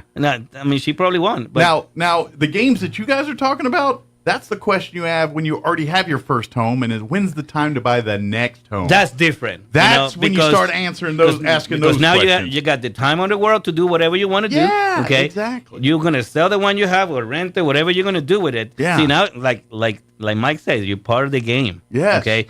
You could do whatever you can make. You can make now your you can own hold calls. out or pull the trigger Yes, whenever it works whenever best you want for you. to. You can start playing the interest rate game and all that Exactly. stuff. And I recommend you do that too. Let me give you an example. I'm helping somebody buy a house in our t-shirt right now. Yeah. And they didn't have their house ready to sell. They buy in a bigger and nicer home. Okay. Through the whole process, I actually got somebody to buy their house too. All right. So this is the funniest thing. Now, what they were putting on the other house that they were buying in Artesia, okay, they didn't worry. They just went for the house they wanted, okay, because they were able to. Sure. But now, because they're selling their other house, we're going to try to close that simultaneously. They got more money to put on the house that they wanted to buy, which they're buying. Sure. So now the whole entire scenario has changed, even for a better position for them. Yeah. Now, they were not thinking, I'm going to buy this house and I'm going to be able to sell my house at the same time or whatever. It kind of worked out that way. They got very lucky. Little and bit it of luck happens, there. And it happens a lot, okay? It does. Well, especially in a world right now where it is volatile and you're seeing houses come up on the market and go off as quick just because supply and demand and the There's way not it is enough right houses, now. yes. Yeah. And so it right now, that is more common than you think just because of the what's environment happening. of the world we're in. And the funniest thing is this. I got them their deal over there at the less cost as possible because I knew they're going to sell the house and all the proceeds from that is going to be put into this house, and then they can refinance at a lower level. Yeah, but these kind of things fall into your lap because you're in the game. You're Exactly, already because in they're the already game. playing. Yes. And the funniest thing is, everything is falling into place so easily. And we were discussing last night, hey, your house came to price. That means you're going to get the money that you needed for it. So how much of that money? She said, all of it. I was like, okay, all right. And I say, okay, that means you could buy points. You could do whatever you want.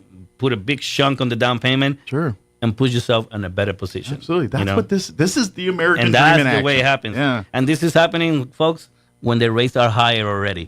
So you see what I'm saying? It does not matter if you're ready or you're not ready. Sure. That is the part that truly matters. And this is kind of gets to that point where we talk about on occasionally here, it's about your priorities and what you prioritize here. And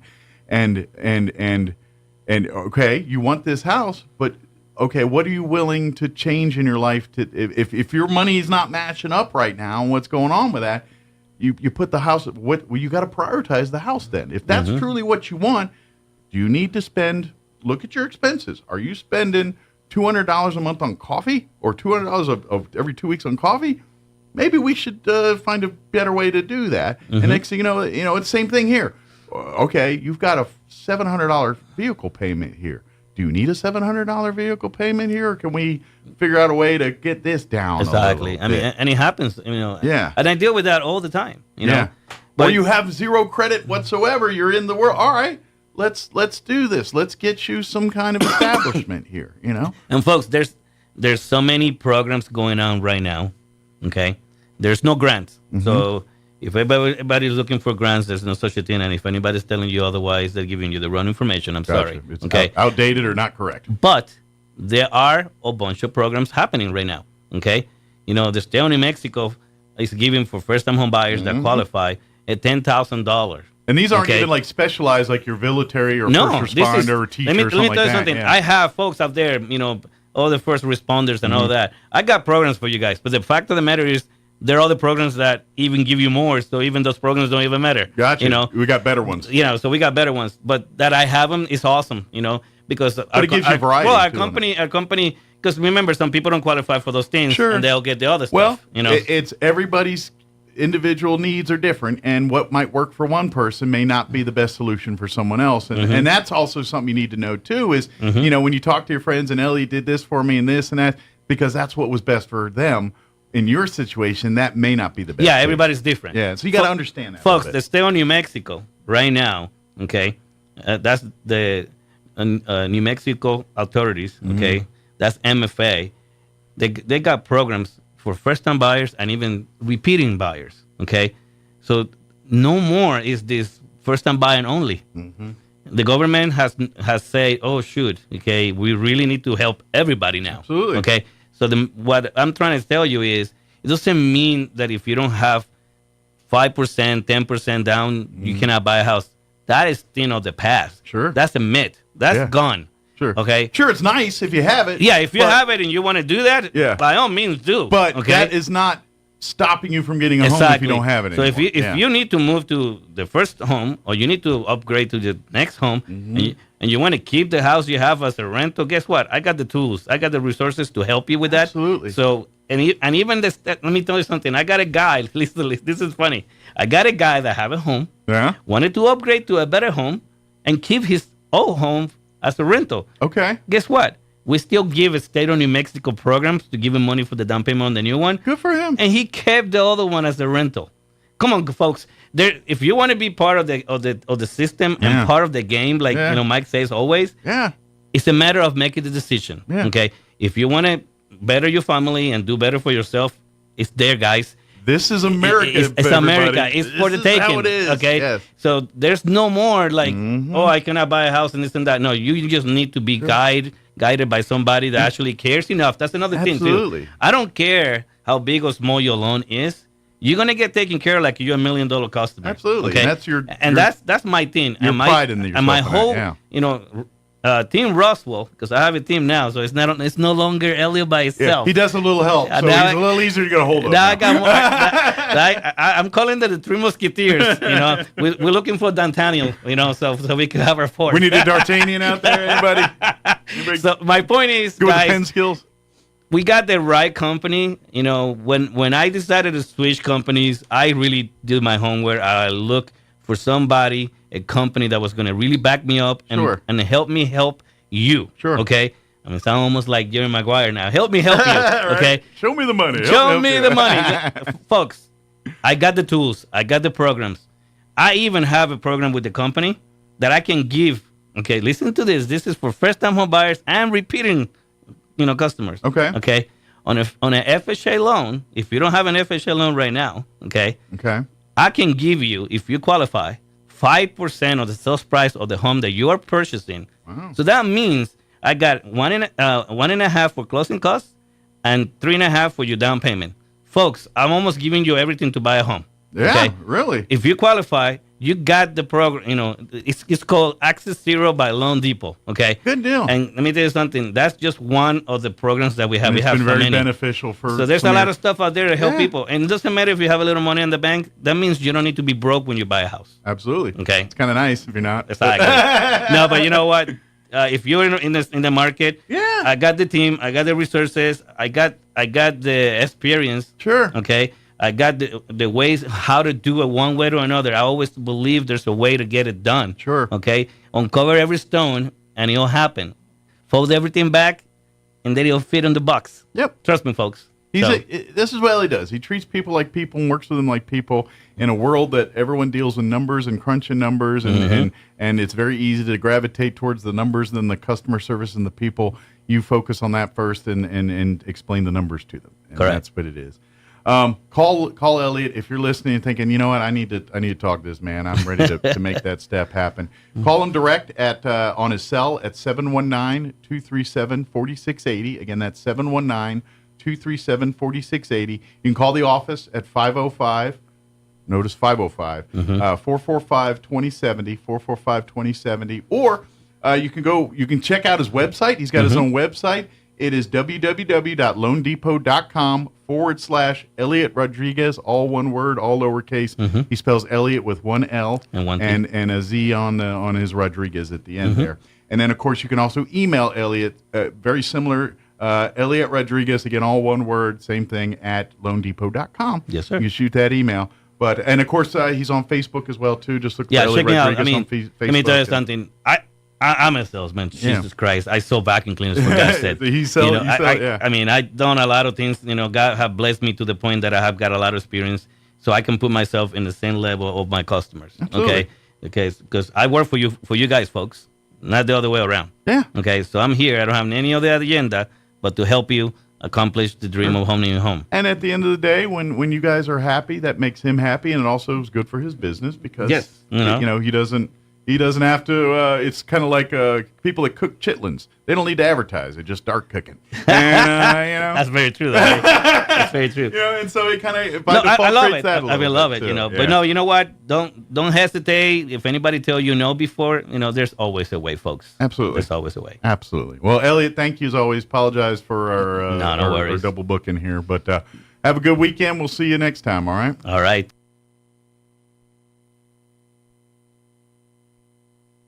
Have you been following the campaign for Senate District 32? I'm still undecided. I voted for Candy Azell before, but after 20 years, she's been in office too long. She claims she's tough on the border, but voted to give free health care to illegals. And Azell even voted to raise her own taxpayer-funded pension 3 times. Candy Azell? That's right, Candy Azell. She also voted to implement critical race theory in New Mexico. Critical race theory? The bill forces school personnel to take annual anti-racism training and rips away local control of schools and hands it to bureaucrats in Santa Fe. Worse, Azell voted to raise taxes by millions on health care for seniors. Ouch. Who's Candy's opponent? Chad Hamill. He's a local business owner and former fire chief in Roswell who is running to secure our border, fix our schools, and keep taxes low. Chad Hamill. He's got my vote. Paid for by friends of Chad Hamill. Look forward 1 year, 4 years, 40 years. What does the future look like? How will you ignite it? At the University of New Mexico, we fuel the future. This is where ideas come to life and identities flourish, where we define opportunity as individuals and as a pack. Being a Lobo is about so much more than the classes you take. It's about the mark you make on your world. The journey starts here. Ignite your future at apply.unm.edu. You're invited! Car Affair 2024, presented by the Cars Club of Carlsbad. Saturday, June 1st at the beach in Carlsbad. Early registration is Friday with a cruise. Then Saturday, car registration starts at 8 a.m. and ends at 10:30 a.m. Enjoy music, food, car-related swap meet, a 5K run, door prizes, and a special Try 5 Chevys area. To register or for more information, visit carsclubofcarlsbad.com. Pressure Services LLC in Artesia has immediate openings for experienced vacuum truck, kill truck, and hydrovac operators. Operators must hold a Class A CDL or Class D CDL, at least 2 years of experience, and be at least 25 years of age. All positions require a clean driving record and must be able to pass a DOT drug and alcohol screen. Pressure Services offers great pay with IRA benefits and employer contributions toward health benefits. Please apply in person at 402 West Main in Artesia, inside the Age Safety Facility. Equal Opportunity Employer. The average American spends 2.5 days a year looking for lost items. We aren't sure how long Europeans and Asians look for lost stuff. We lost the list. Here's Mike Winters. Now, your Pecos Valley News Update. I'm Jared Cirillo. Big news for the Reno Air Racing Association, announcing that Roswell will be the new home of the world-renowned National Championship Air Races in 2025. After a lengthy selection process and after demonstrating its commitment to carry forward the one-of-a-kind event, Roswell was picked to host the return of the air races. The event will continue to feature 7 classes of racing, static displays, military demonstrations, and more, welcoming fans back to the stands as the world's fastest motorsport takes to the skies once again. Bonito Lake is reopening to anglers this weekend after more than a decade of being closed. The lake, which is owned by the city of Alamogordo, filled with sediment after the 2012 Little Bear fire. The city has undertaken extensive efforts to remove the sediment and restore the lake. Last week, the city and the New Mexico Department of Game and Fish signed an agreement through the department's Open Gate Access program to allow angling to resume. You're up to date. I'm Jared Cirillo. The average American spends 2.5 days a year looking for lost items. We aren't sure how long Europeans and Asians look for lost stuff. We lost the list. Here's Mike Winters. All across America, this is the Lou Dobbs Business Report. I'm Lou Dobbs. Wall Street barreling toward a losing week. Blue chips dragging the market lower. The DOJ targeting Live Nation. Wall Street on pace for a losing week. Stocks plunged yesterday. The Dow fell more than 600 points. The S&P down 40. The Nasdaq down 65. With the Fed reinforcing its stance on rate cuts, investors turning focus to geopolitical concerns. NVIDIA couldn't help the broader market. The stock climbed more than 9% yesterday. NVIDIA trading at more than $1,000 a share now. The AI chip maker closing in on Microsoft in total market cap. The DOJ filing a lawsuit against Live Nation, an effort to separate Live Nation and Ticketmaster. The lawsuit argues the partners illegally inflate concert ticket prices, hurting both the consumer and artists. Live Nation stock down 7% on the news. Warner Brothers Discovery still fighting for an NBA media rights deal. The latest package could include Amazon broadcast. And meanwhile, reports are the NBA is close to signing a separate package deal with Disney, NBC Universal, and Amazon. Please join me twice each weekday for the Lou Dobbs Business Report right here. Business news you need to know. Keep listening for more. This is the Lou Dobbs Business Report.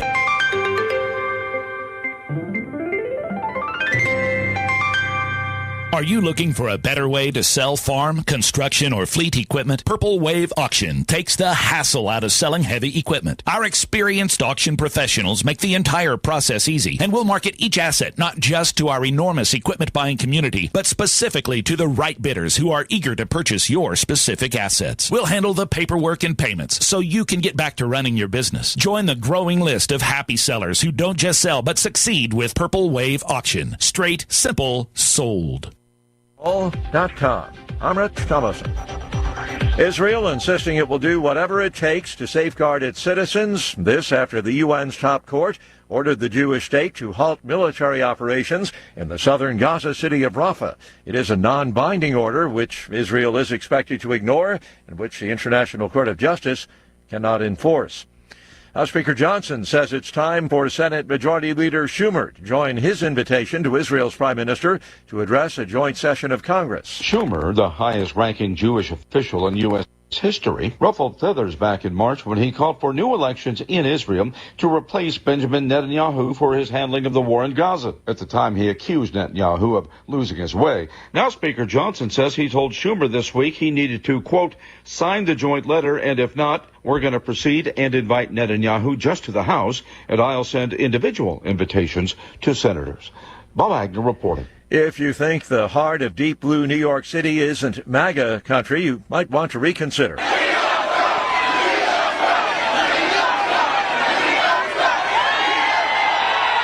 Cries of "We Love Trump" and USA filling the air at yesterday's massive Trump rally in the South Bronx. Who said we're not going to win New York? We're going to win New York someday.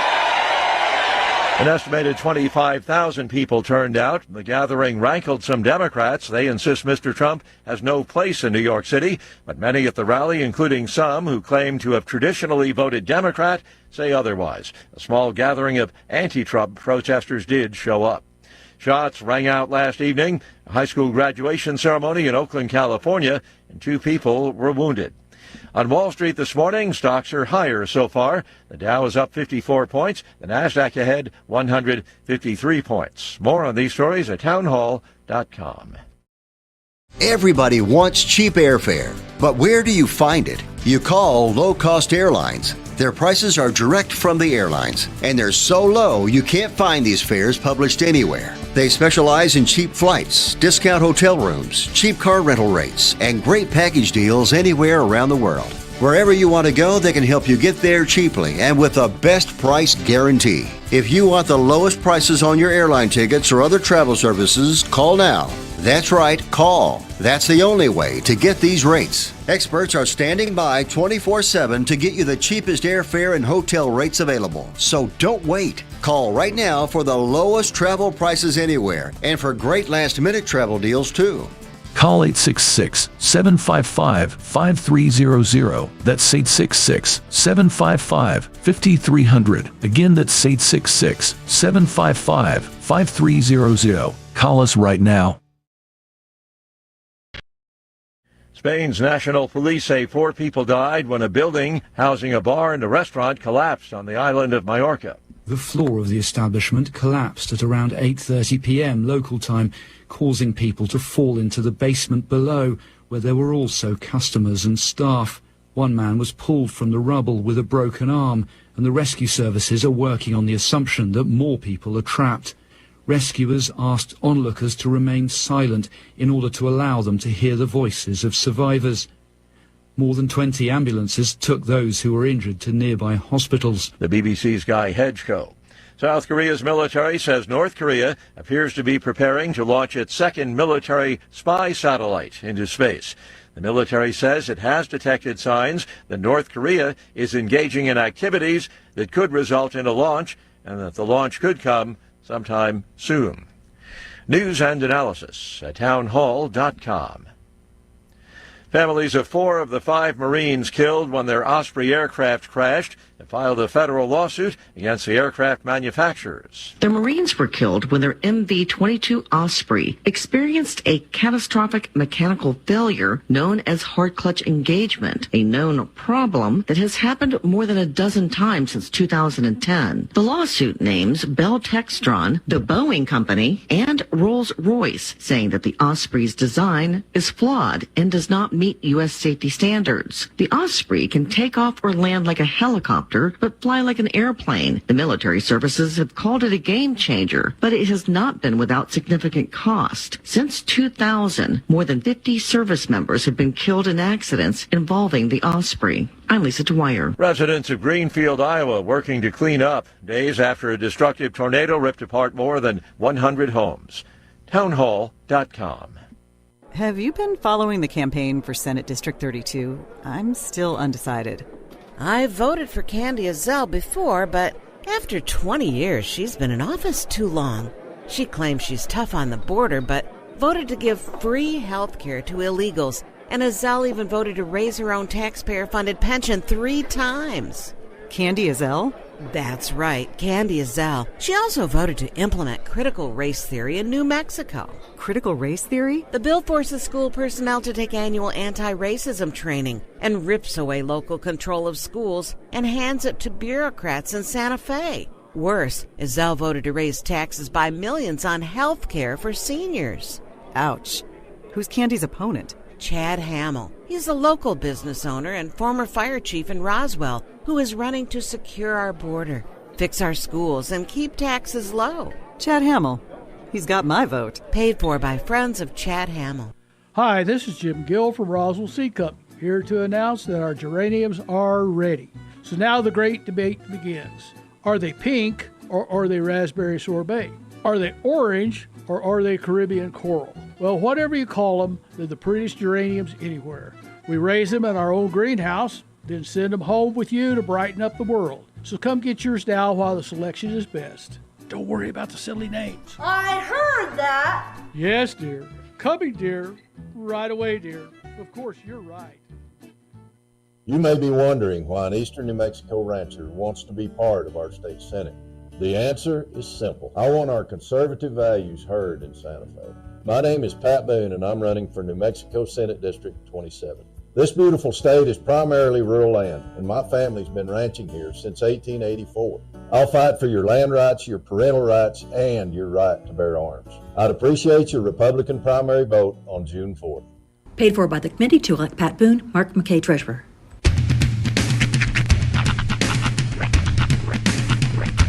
What in the wide, wide world of sports is going on here? I promise you, whatever scum did this, not one man in this force will rest for 1 minute until he's behind bars. Now let's grab a bite to eat. Yeah, come on. I feel the hot wind on my shoulder and the touch of a world that is older. I hit the switch and check the number. I leave it on and then I slumber.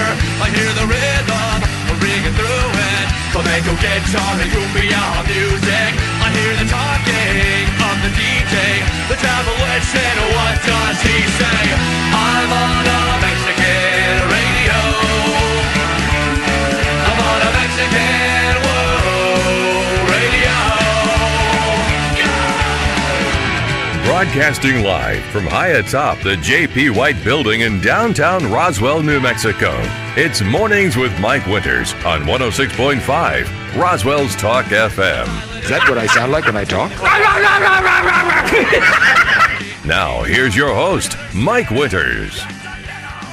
And good morning. It is 8 minutes after 9 o'clock. Welcome to hour number 3. The new normal. Of Mornings with Mike Winters, right here on 106.5 Roswell's Talk FM. Happy Friday. Yes. Welcome to it. Indeed. Lots going on with graduation and all that good stuff. Memorial Day weekend. People have their plans there. And then, of course, the next thing we're about to talk about here this hour, Towel Day.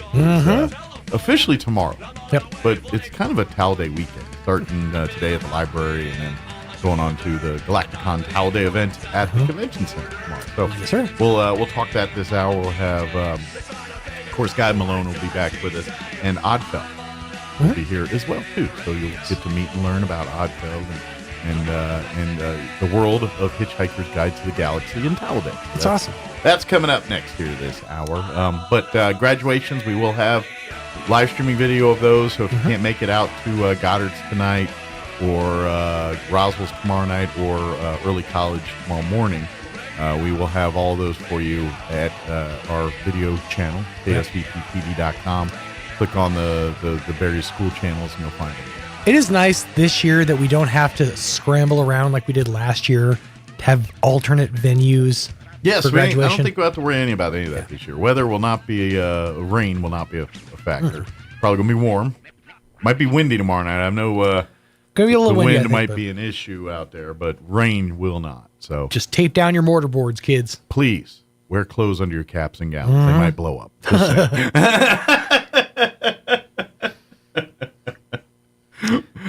We actually had under-robe dress requirements. We did too. We had to wear a button-down and khakis. We had to wear a button-down and dark pants. We said, do we have any other options? They said, well, girls get to wear dresses, so if you want to wear a dress. I didn't, though. I opted for dress shirt and khakis. Yeah, we had to wear dark slacks and a button-up. That was our requirements. So nice. And then, women dresses or appropriate slacks or whatever. I wasn't paying attention. And I do remember that was one of only maybe 3 times I've ever been under the opposing side bleachers at the Wool Bowl. Because we had to form up there to walk out on the field. I've called games from the boxes. From the box up, I've been up in the stands a few times, for sure. But underneath that specific, because there's no need to go down there to that side. Right. There's nothing down there except for a bunch of graduates waiting to move on to the next phase in their life. Yeah. I forgave my bully under those bleachers. Ooh. I walked up to him and said, we've been through a lot these last few years. I shook his hand. Nice. Yeah. Then he punched you? What happened after we that? just kind of went our separate ways. What happened after that? We went our separate ways. I recently looked on Facebook. It's been fun bowling you the past 4 years. Good luck to you, kid. He's got an eye patch now. That was pretty... Do you live in the area? I didn't check. He's probably listening. Yeah. He's probably thinking, wait, that's him? What's up, Evan? Here, let's leave it at that. I was reminded last hour. Oh, yeah, we got to do these, I brought them in the other day and forgot about them. Yeah. So a couple weeks ago, I was at Farmer's and I saw these pretzels and I wanted to try them and I bought them and they sat in my closet for a week or two. And I said, I'll just bring them to work. We'll try them here. Trucker Treats. Trucker Treats is the brand. And they are bacon cheeseburger flavored pretzels. I like how the child with the bag is just like, hey, pretzel guy. Yeah. Want to have some pretzels? Pretzel guy? It kind of looks a little like... Jeff Foxworthy? Yes, that's what I was thinking was Jeff Foxworthy. Mm-hmm. It was exactly what I was thinking. It's almost like they wanted Jeff Foxworthy to endorse these pretzels. They couldn't get his name, so we're going with Trucker Treats. Maybe this is a Foxworthy thing and we just didn't realize it. Well, I feel like he'd put his name on it. Trucker Treats. Jeff Foxworthy's Trucker Treats or something. Yeah, you'd think. But All Trucker Together Against Child Abuse. Oh, All Truckers Together Against Child Abuse. so it's a charity. Attica. Attica, like the prison? Attica. All Truckers Together Against Child Abuse. So I guess a portion of the proceeds go to help the... Okay, well, that's good. Oh, they're from Moore, Oklahoma. Ooh. Nice. I've been there. Well, we better like these now since the proceeds go to charity. Let's crack a bag here and see what we're dealing with. Yeah. Initial smell test. Okay. I'll let you smell first before I That based on your face, I don't know. It's overwhelming bacon. Yeah. You know what it smells like? Have you ever opened a bag of Beggin' treats? Yes. That's exactly what it smells like. Now, the pretzel itself has a pale color to it. It's a bit pallid, yes. It's dusted. It is dusted. It's got a little dust on it. But all right, here we go. Down the hatch. Wow. Those are actually really good. You know what? Truckers are onto something. I don't know about cheeseburger, but definitely got the bacon.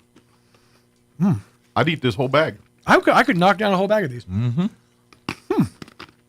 Truckers nailed it. Bacon cheeseburger flavored pretzels. Who would have known? Now, in all fairness, I've never tasted a bacon cheeseburger like it. It just tastes like a pretzel with some delicious dust on it. Mm-hmm. It's like a bacon flavored pretzel, essentially. I'm not getting, like, I was hoping for more of like maybe a pickle note, a mustard note, something that would delineate cheeseburger. They're good. I don't know if man. I'd call them bacon cheeseburger, but I eat the whole bag. There we go. Ask for them by name. I saw them at Farmers, Trucker Treats. It was on the North Main Farmers.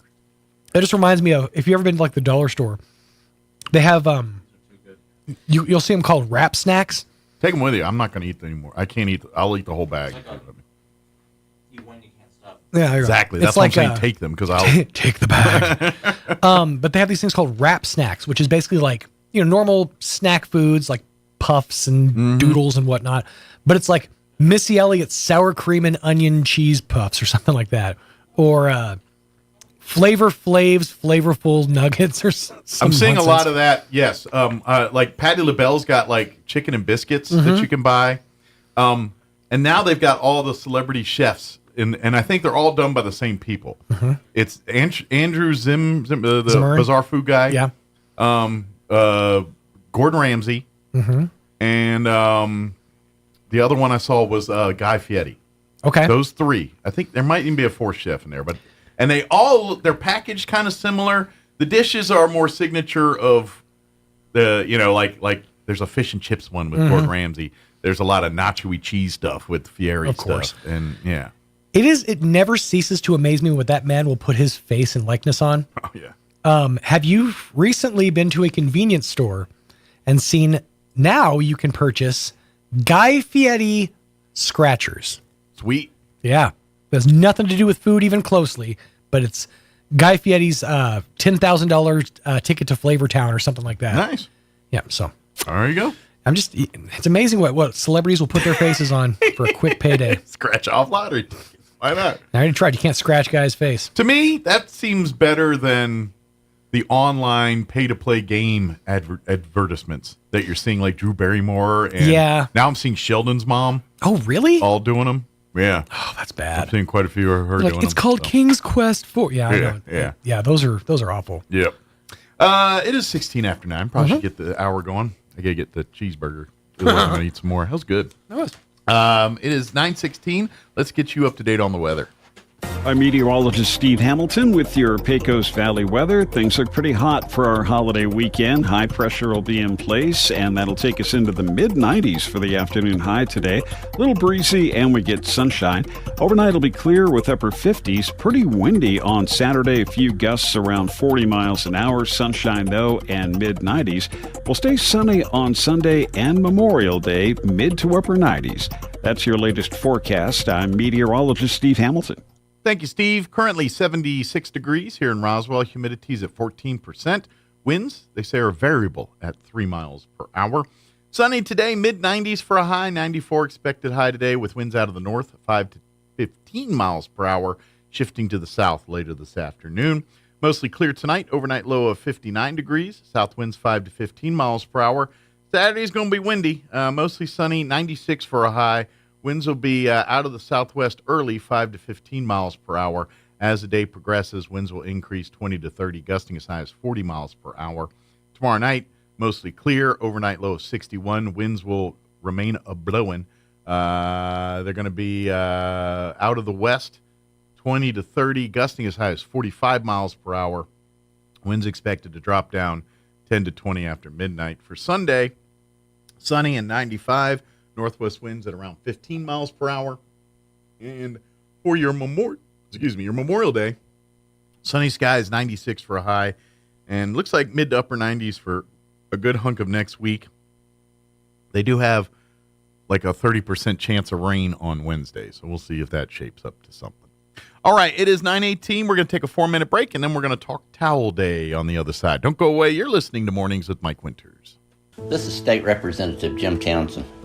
Because of the continued efforts of Senator Greg Nybert and others, Republicans have experienced a significant victory. A judge stopped MLG's attack on our local schools' ability to make their decisions on 4-day school weeks. Greg Nybert constantly works behind the scenes to support our communities. I wanted to tell you how much we owe him our thanks. Greg has been a leader protecting local control of our schools. He's one of the best assets conservatives have in New Mexico. Today, he's the only oil and gas expert we have in the state Senate. Greg is the best chance we have in the Senate protecting our jobs from destruction by the progressives and MLG. We must re-elect Greg Nybert because he protects our jobs, our freedoms in southeast New Mexico and New Mexico as a whole. Please join me in supporting Greg Nybert for State Senate. Paid for by Greg Nybert for State Senate.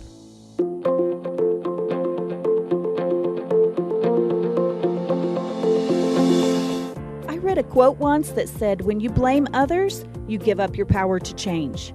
Hi, this is Pastor Troy and Julie Smotherman for The Joy of Marriage. We all want to play the victim at times. It even feels good to feel sorry for ourselves. But that puts a lid on our life. It stunts our growth, it damages our marriages, and if you have children, it can even hurt them. It can seem like a daunting task to take responsibility for our actions. But the Bible says in Philippians 4:13, we can do everything through Christ who gives us strength. If you've never experienced the love of God, then you don't know your true potential and don't realize how good God is. When you're feeling like a victim, turn to God. He'll give you the strength to move beyond yourself and help you have a victorious marriage. If you have any questions or would like further information about the Joy of Marriage Ministry, please go to jomconference.com.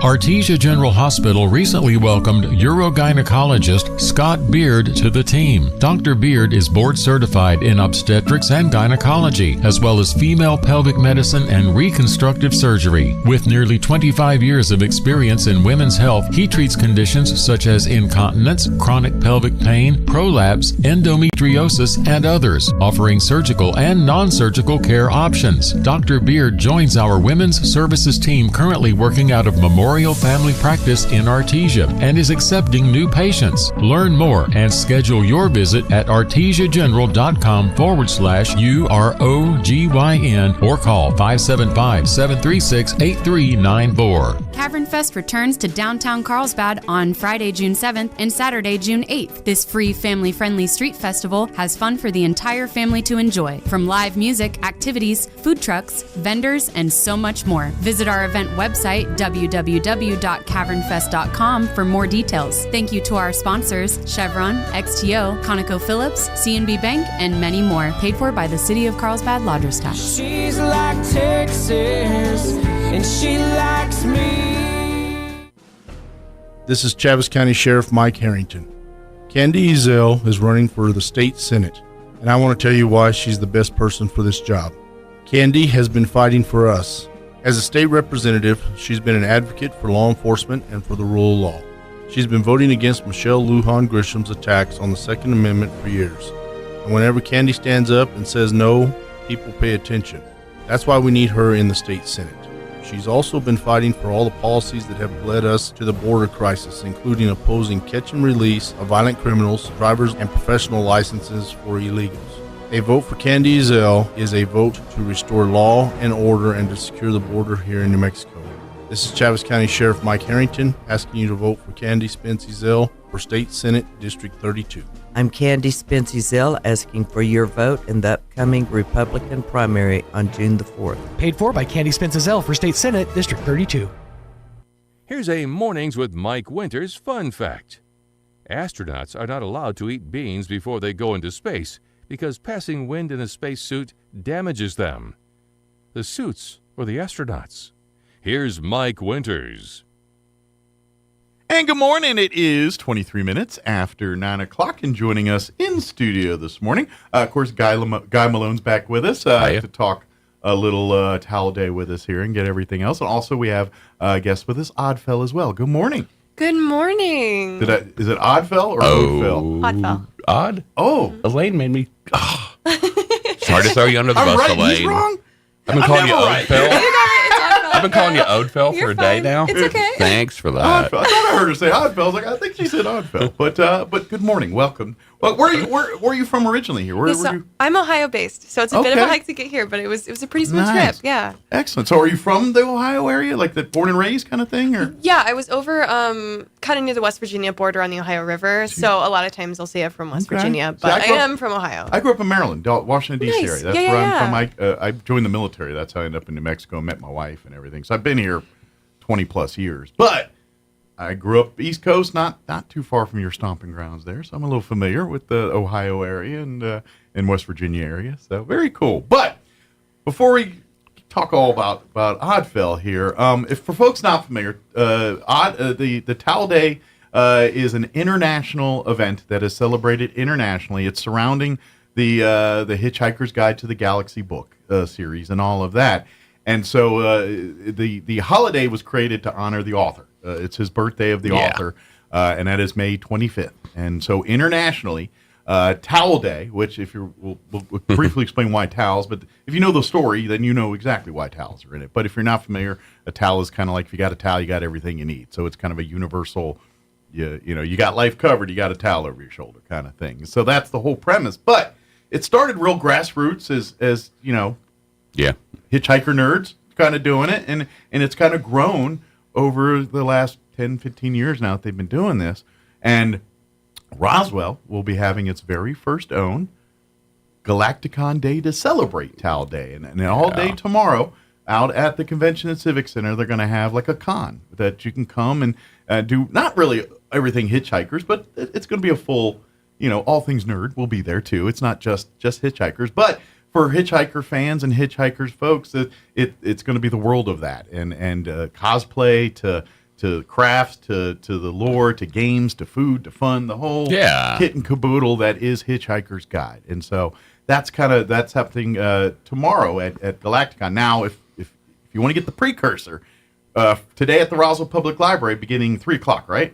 Yes, we'll call it 3 o'clock. 3 or 3:30. 3:00. Both have been published at this point. We're ready. We're ready either way. Get around after school today. And whenever kids get off, head on over to the library. Yeah, I can't say for sure what's going on in the Roswell Public Schools, but they were invited. They're very aware that the library, because of Oddfell and others, they're hosting a cosplay costume at the contest at the library for high school aged or whatever.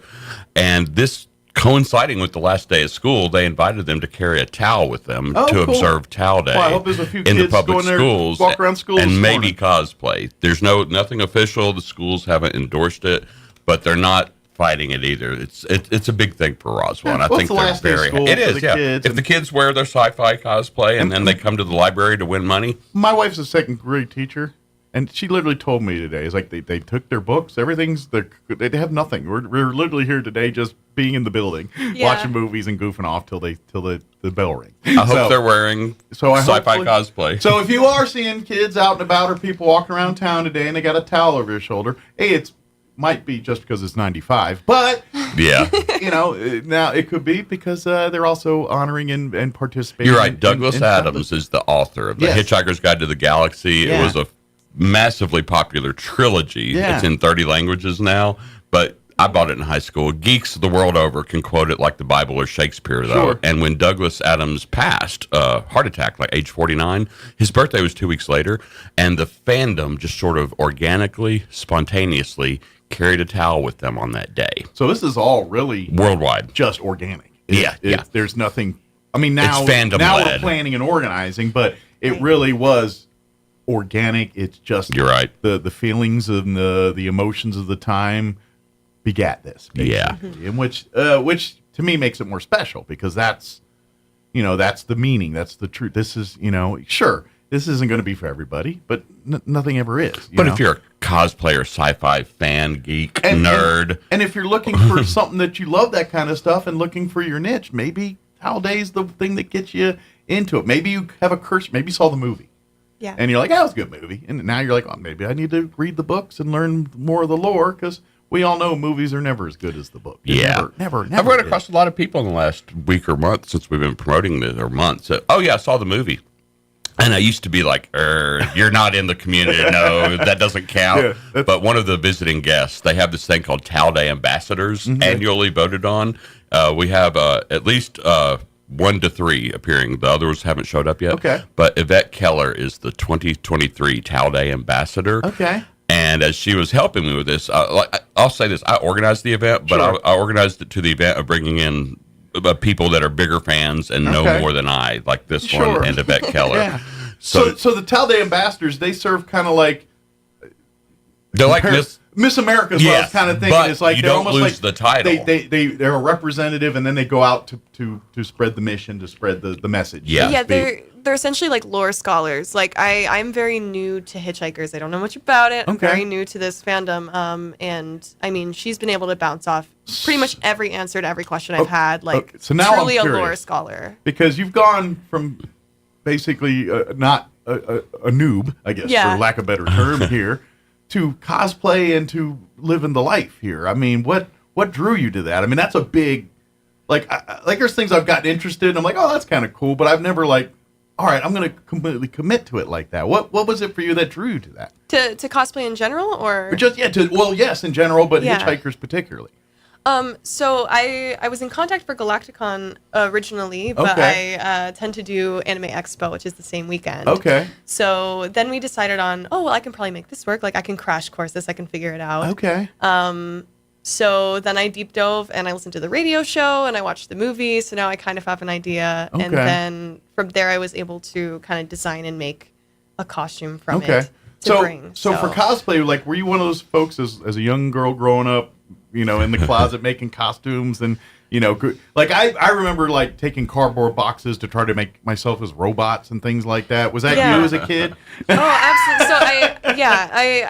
So I'm kind of like a fidgety jack of all trades at times. Well, we got some fidget spinners. You need them. They kind of just things just end up here. So yeah. So like I liked painting and I liked sewing and I liked sculpting and I liked XYZ things. So when it came to like making costumes for Halloween, I loved it because I could do a little bit of everything. Okay. And then my aunt actually worked at Artist Alley at a con, so I was like, there's places throughout the year where people dress up. It's not just Halloween. Right. So from there, I did it as a hobby.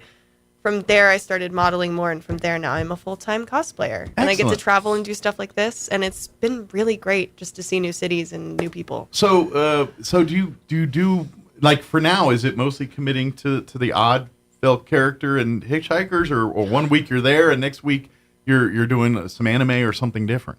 So I do a whole bunch. I probably have over 100 costumes at this point. Okay. So I'll be Trillion and Scarlet Witch this weekend, but different cons I do different outfits depending on if it's an anime con, a comic con, XYZ. Just whatever the vibe is for the weekend, that's what you can be. Yeah, and I build a handful a year as well, so I always have new ones. So when you're not doing this, I'm guessing you're consuming the product, because you got to spend all that time. Because let's face it, if you're going to be at the Hitchhikers is representing a character from the lore, so to speak. Absolutely. Yeah, gotta know the lore. Oh yeah, I asked Yvette, I'm like, what do I need to know? What are my touchstones for learning about this? And we walked through, and I spent a long time just kind of like studying and becoming part of the fandom. So you probably spend a lot of free time, probably the traveling, reading the books, consuming the videos, the media, whatever it is, to get familiar, if you're not already, obviously, to do that kind of stuff. So. I'll mention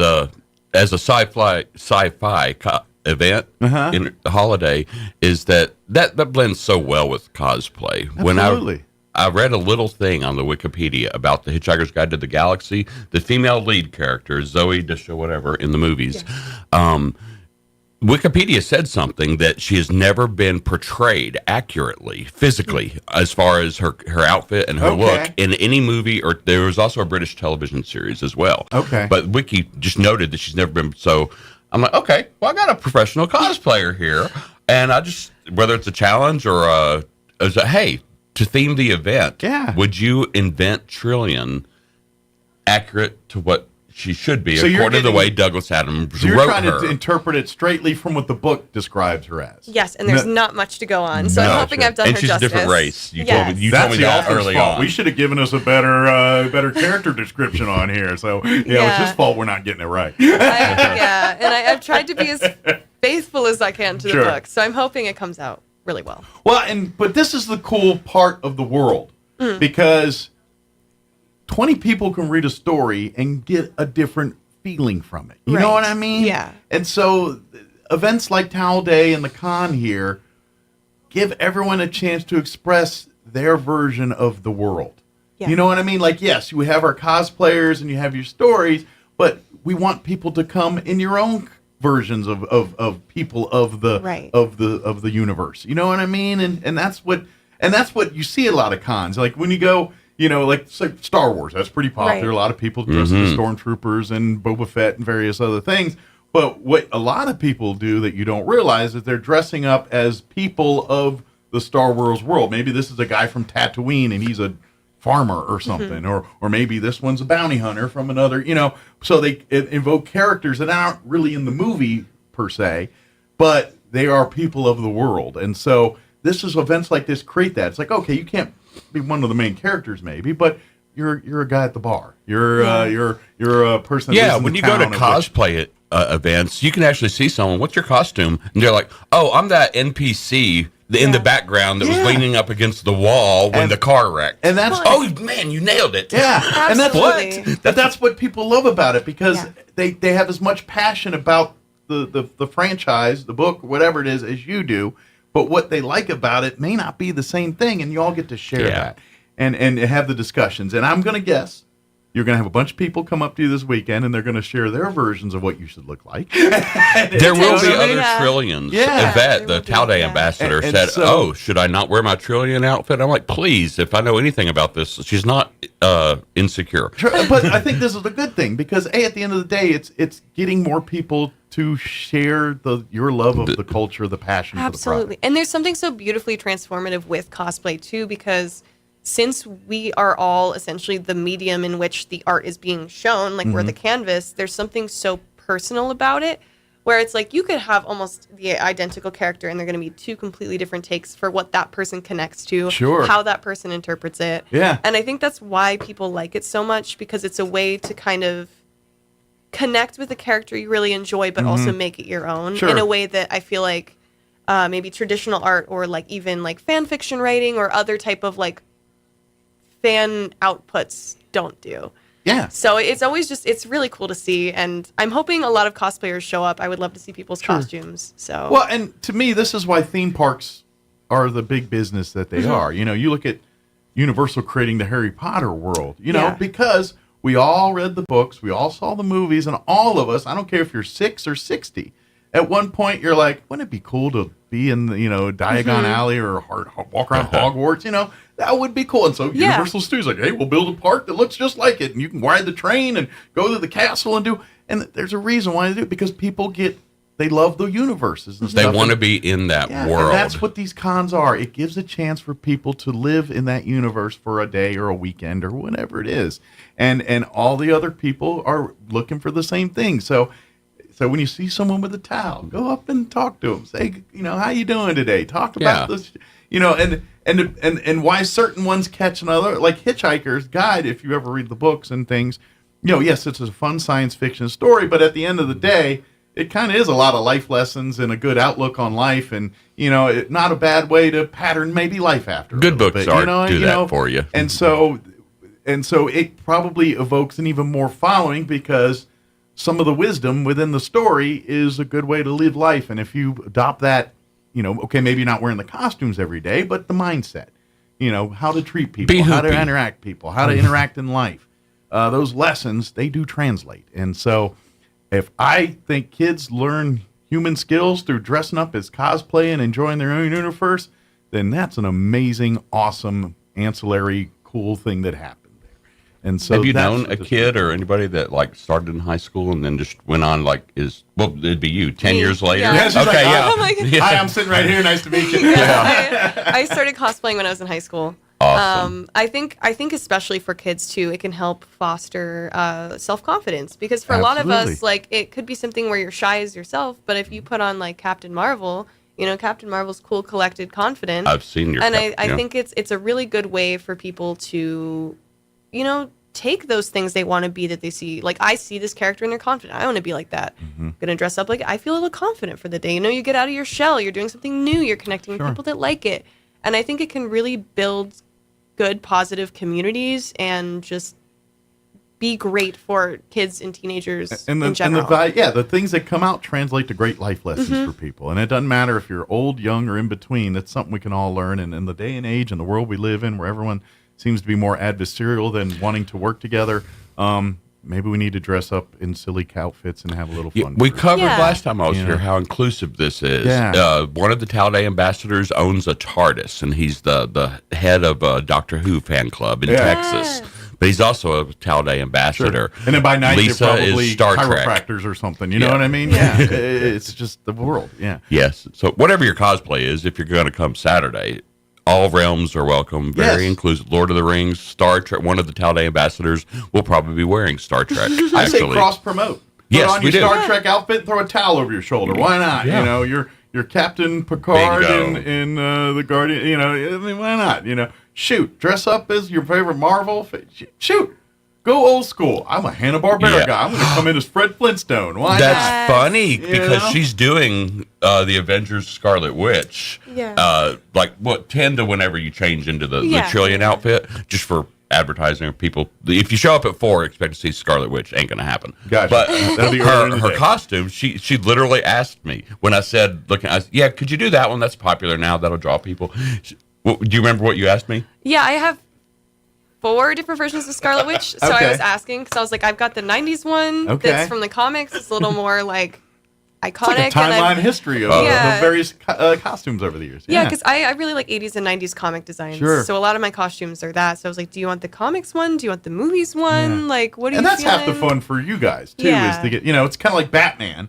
Right. How many different versions of the Batman outfit are there? Right. And every time a new movie comes out, there's a new Batmobile. But comic book gosh, Scarlet Witch yeah. is completely different. So they're night and day, from not movie even like, actor. okay, this one Very looks more different. like the Adam West versus, no, Yes. these are night and day different. Well done. Yes, outfits. I would not have Yeah. wanted to see you in the comics. Fair. I love the comic suit. I think it's really cute. How funny. Well, but it's also, it comes from the place of the medium of which it came from. Yeah. Because obviously if you're doing a movie, you got to go a little over the top to draw people in. Where comic book, you can kind of stick to the grassroots, the spirit of what the character's supposed to be. I mean, and maybe that's the argument on comics versus books versus movies and all that kind of stuff. Well, colors in print. In the printed page, you can get away with red and yellow and all that stuff. You walk around. And visually, camp. you're It's painting great. a visual picture. So you want it to look as, because you can, like in a book, you can create it in your head. You're like, okay, red and gold, it kind of looks like this. But in the movies, it's got to fit the movie. But it's also got to fit the environment which the movie's in.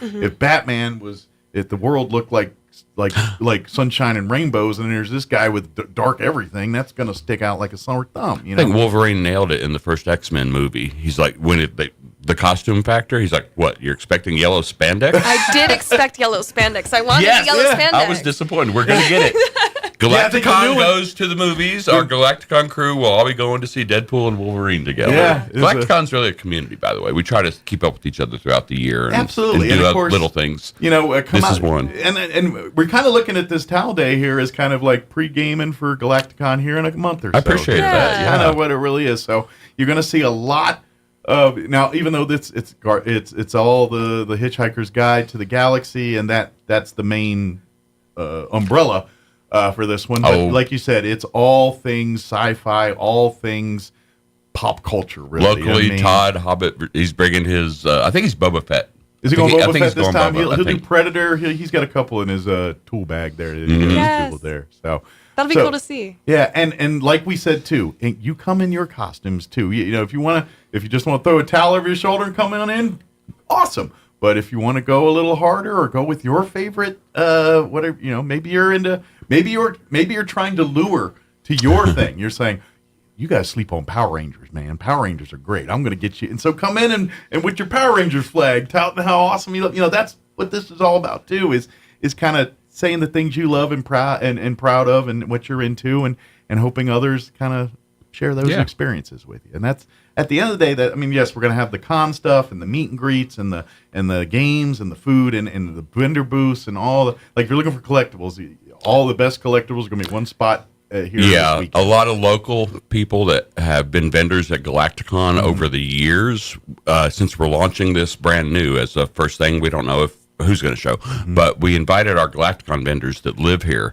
just to have a free spot. So we'll be at the convention center in the front room where the city count, where the monthly meetings are. Yeah, and a little larger than that. The vendors are in the room, but they're all local. One of them makes towels, so that'll work out so very if you don't bring well. one, you can get one there and and don it. For Custom the rest of the embroidery, yeah. That would be a perfect. little personalized. Yeah. And it actually functions as towels too, so you could, you know. Yeah, the universe is a much safer place. You can carry a towel with you wherever you go. That's the trope in this. Yeah. The Earth gets blown up in chapter 1. Big spoiler.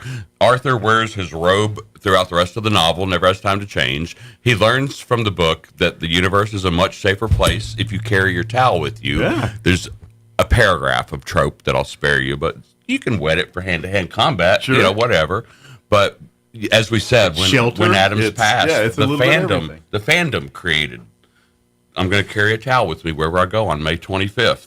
And like we said, as far as festivals, like the UFO Festival, we don't get to pick the date, but we're hoping that Galacticon can spin off an annual Roswell Towel Day on May 25th. If there's ever was a perfect place to have an annual tradition like that, sci-fi, this is it here. And, you know, obviously, you know, kind of the big news, we got the Roswell air races yesterday, which is so great for us. The Reno air races, I'm already calling them Roswell. It's Roswell air. But you know, so you know, to me, this is all those pieces to the puzzle. Up and coming, Roswell's now we're kind of bookending the UFO Festival. We could do Towel Day before, and then we transition after the summer to the Reno air races in September. That's kind of, you know, maybe the new makeup of our community here. But it all starts today, 3:00. Come on out to the library.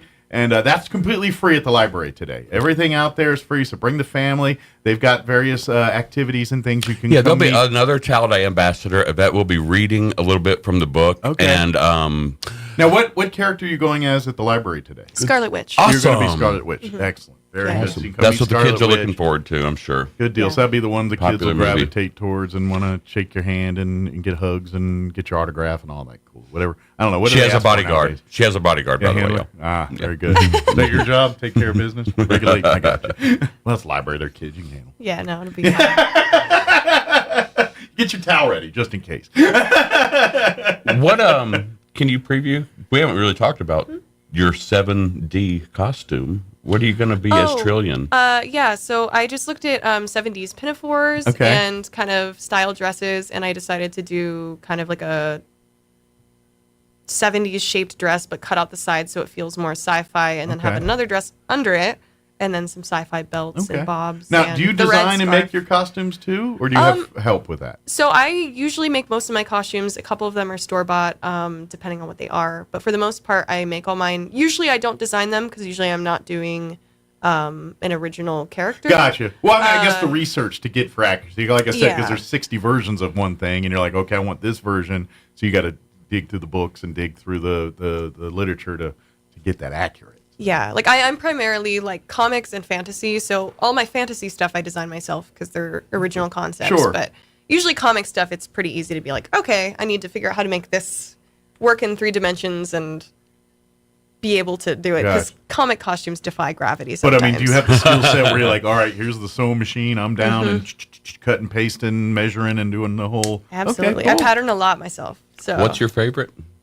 So my favorites are Aerith from Final Fantasy VII and Sypha from Castlevania. Okay. I also recently did Goblin Queen from X-Men that I love as well. Okay. That's a really good one. But Jean those are some of Grey. my favorites. Oh, I've done like 13 different Jean Greys. So let me ask you, now I'm curious because you talk about favorites. Mm-hmm. Like what draws them to your favorite? Is the look, or is it the personality, or is it a cocktail of both? Or are you gravitated based on the character's personality more to it, or more the look, or a cocktail of both? Or I'm just curious. It all depends. There's definitely characters where I'm like, wow, that design is so good, I want to make it. Like, I don't really need to connect with the character as much Sure. because I'm like, that design is just so cool. Okay. But I think my favorites always end up being characters where I really connect with the character themselves, the personality of the character, Okay.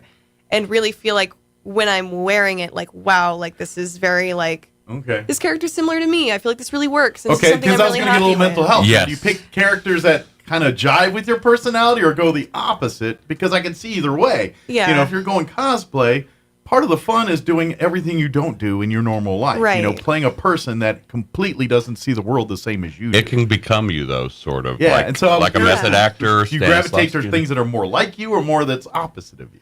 It all depends. Like, I've definitely done some that are more like the femme fatale that aren't as much like me, Mhm. but I do tend to enjoy being in the more like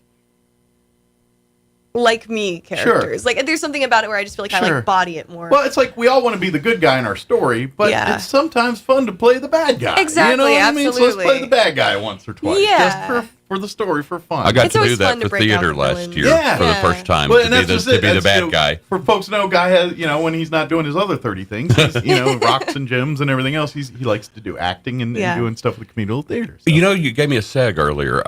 Immersive. Everything it wants immersive experiences now. That's why Harry Potter's at Disney World and all that stuff.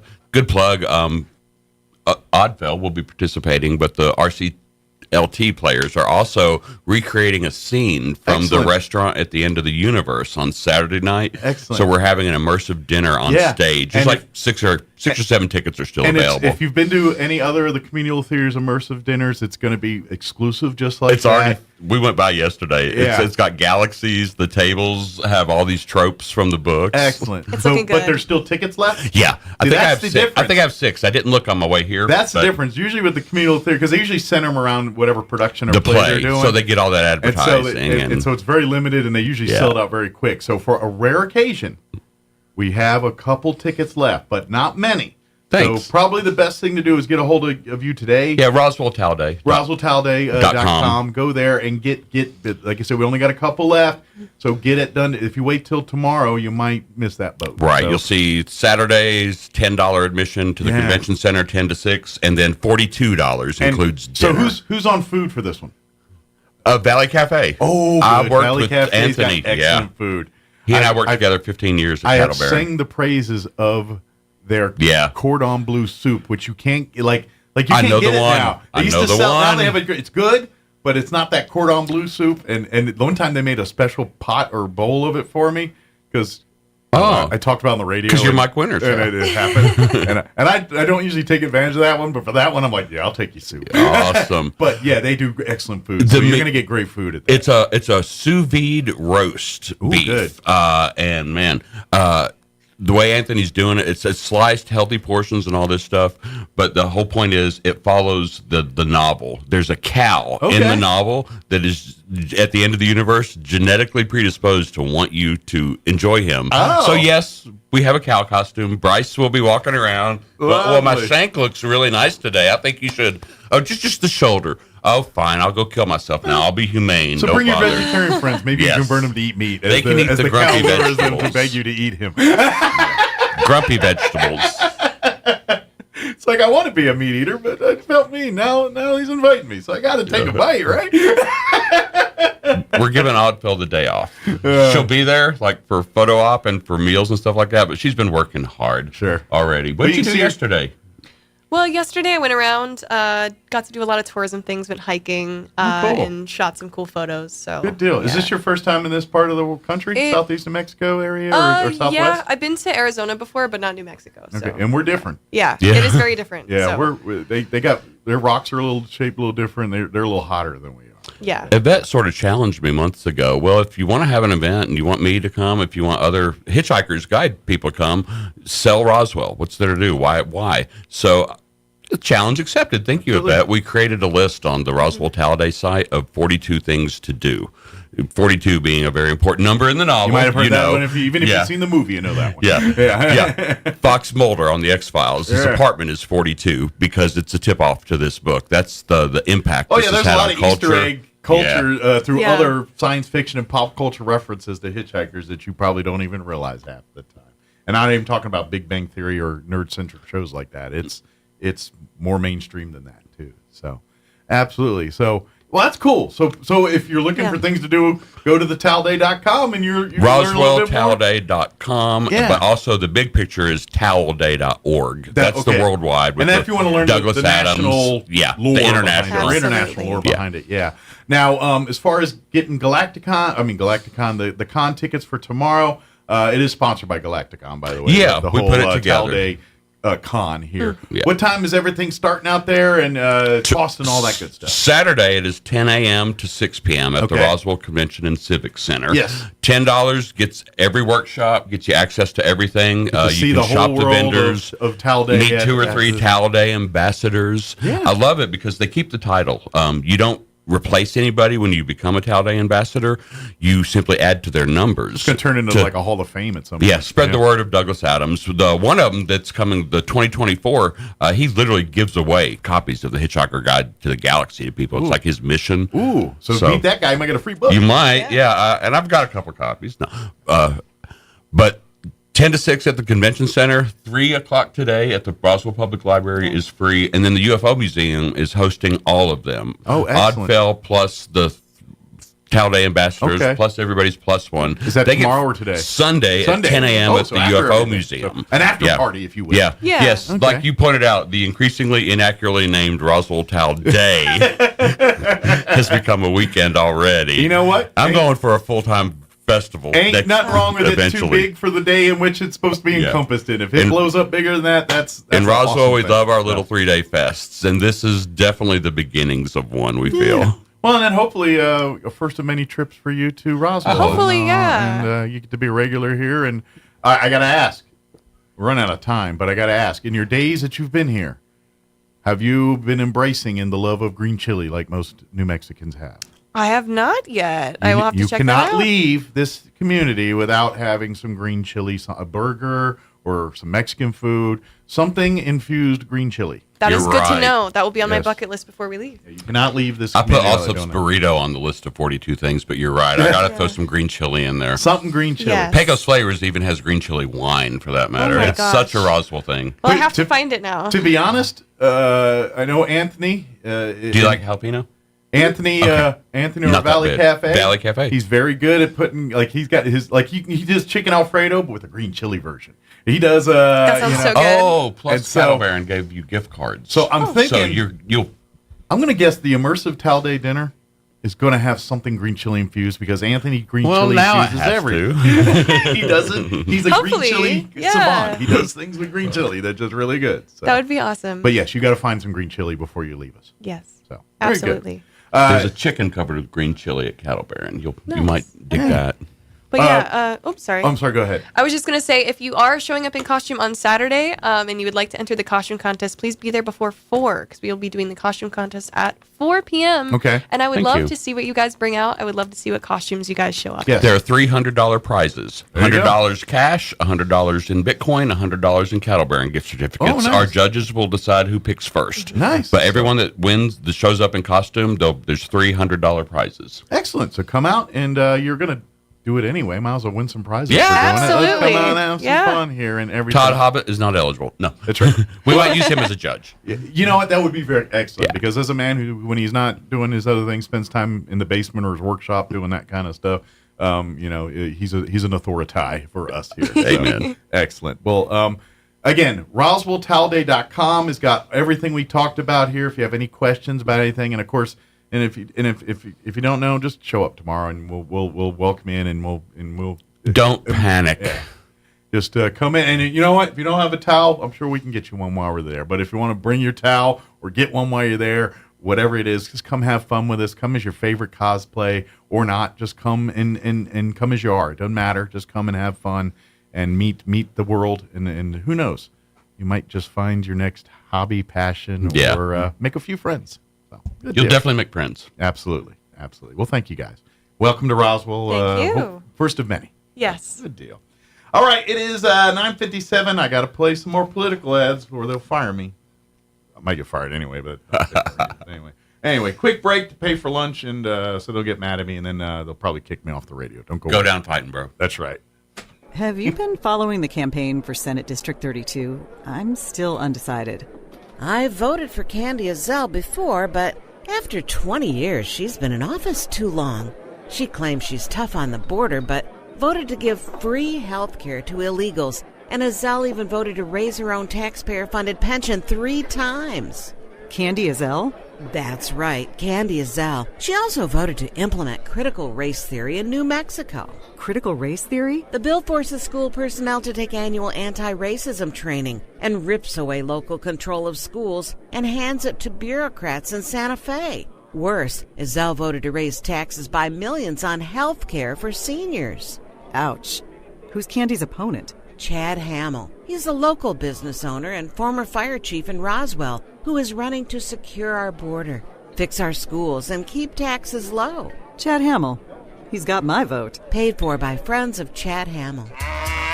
The Calico Cow Fabric and Gift Shop invites you to move on in and check out the fantastic selection of threads, fabrics, and patterns. Take advantage of a huge sale on Brother sewing machines. If you just want to tune up on your own machine, bring it on over for in-house maintenance. And with free lessons at the Calico Cow, you can learn from some of the absolute best. Let's keep the tradition and art of sewing going. The Calico Cow Fabric and Gift Shop, 200 East College in Roswell, right behind Farley's. Want to know how? Come see the cow.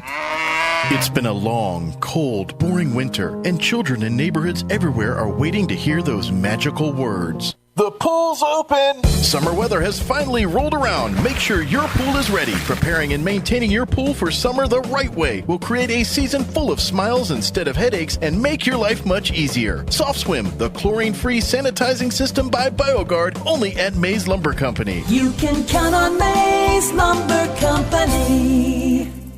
Senator Greg Nibert has always fought for local solutions to local problems because many needs of our communities are different from places like Santa Fe and Albuquerque. Greg Nibert has backed our local schools who use a 4-day school week and who are currently under attack by Governor Grisham's administration. Greg fought for us in the legislature, and he was asked to testify to win the current preliminary injunction stopping enforcement of the 5-day school week. Greg Nibert gave money to fund the legal expenses of the school board, which was sued by the New Mexico Public Education Department to enforce their rule. Greg believes in education. He served on the board of the Roswell Independent School District, and he is an assistant scoutmaster and a Bible teacher. Keep Senator Greg Nibert to continue the fight to promote and protect local control of our schools, because he knows how. Vote for Greg Nibert for State Senator, District 27. Paid for by Greg Nibert for State Senate.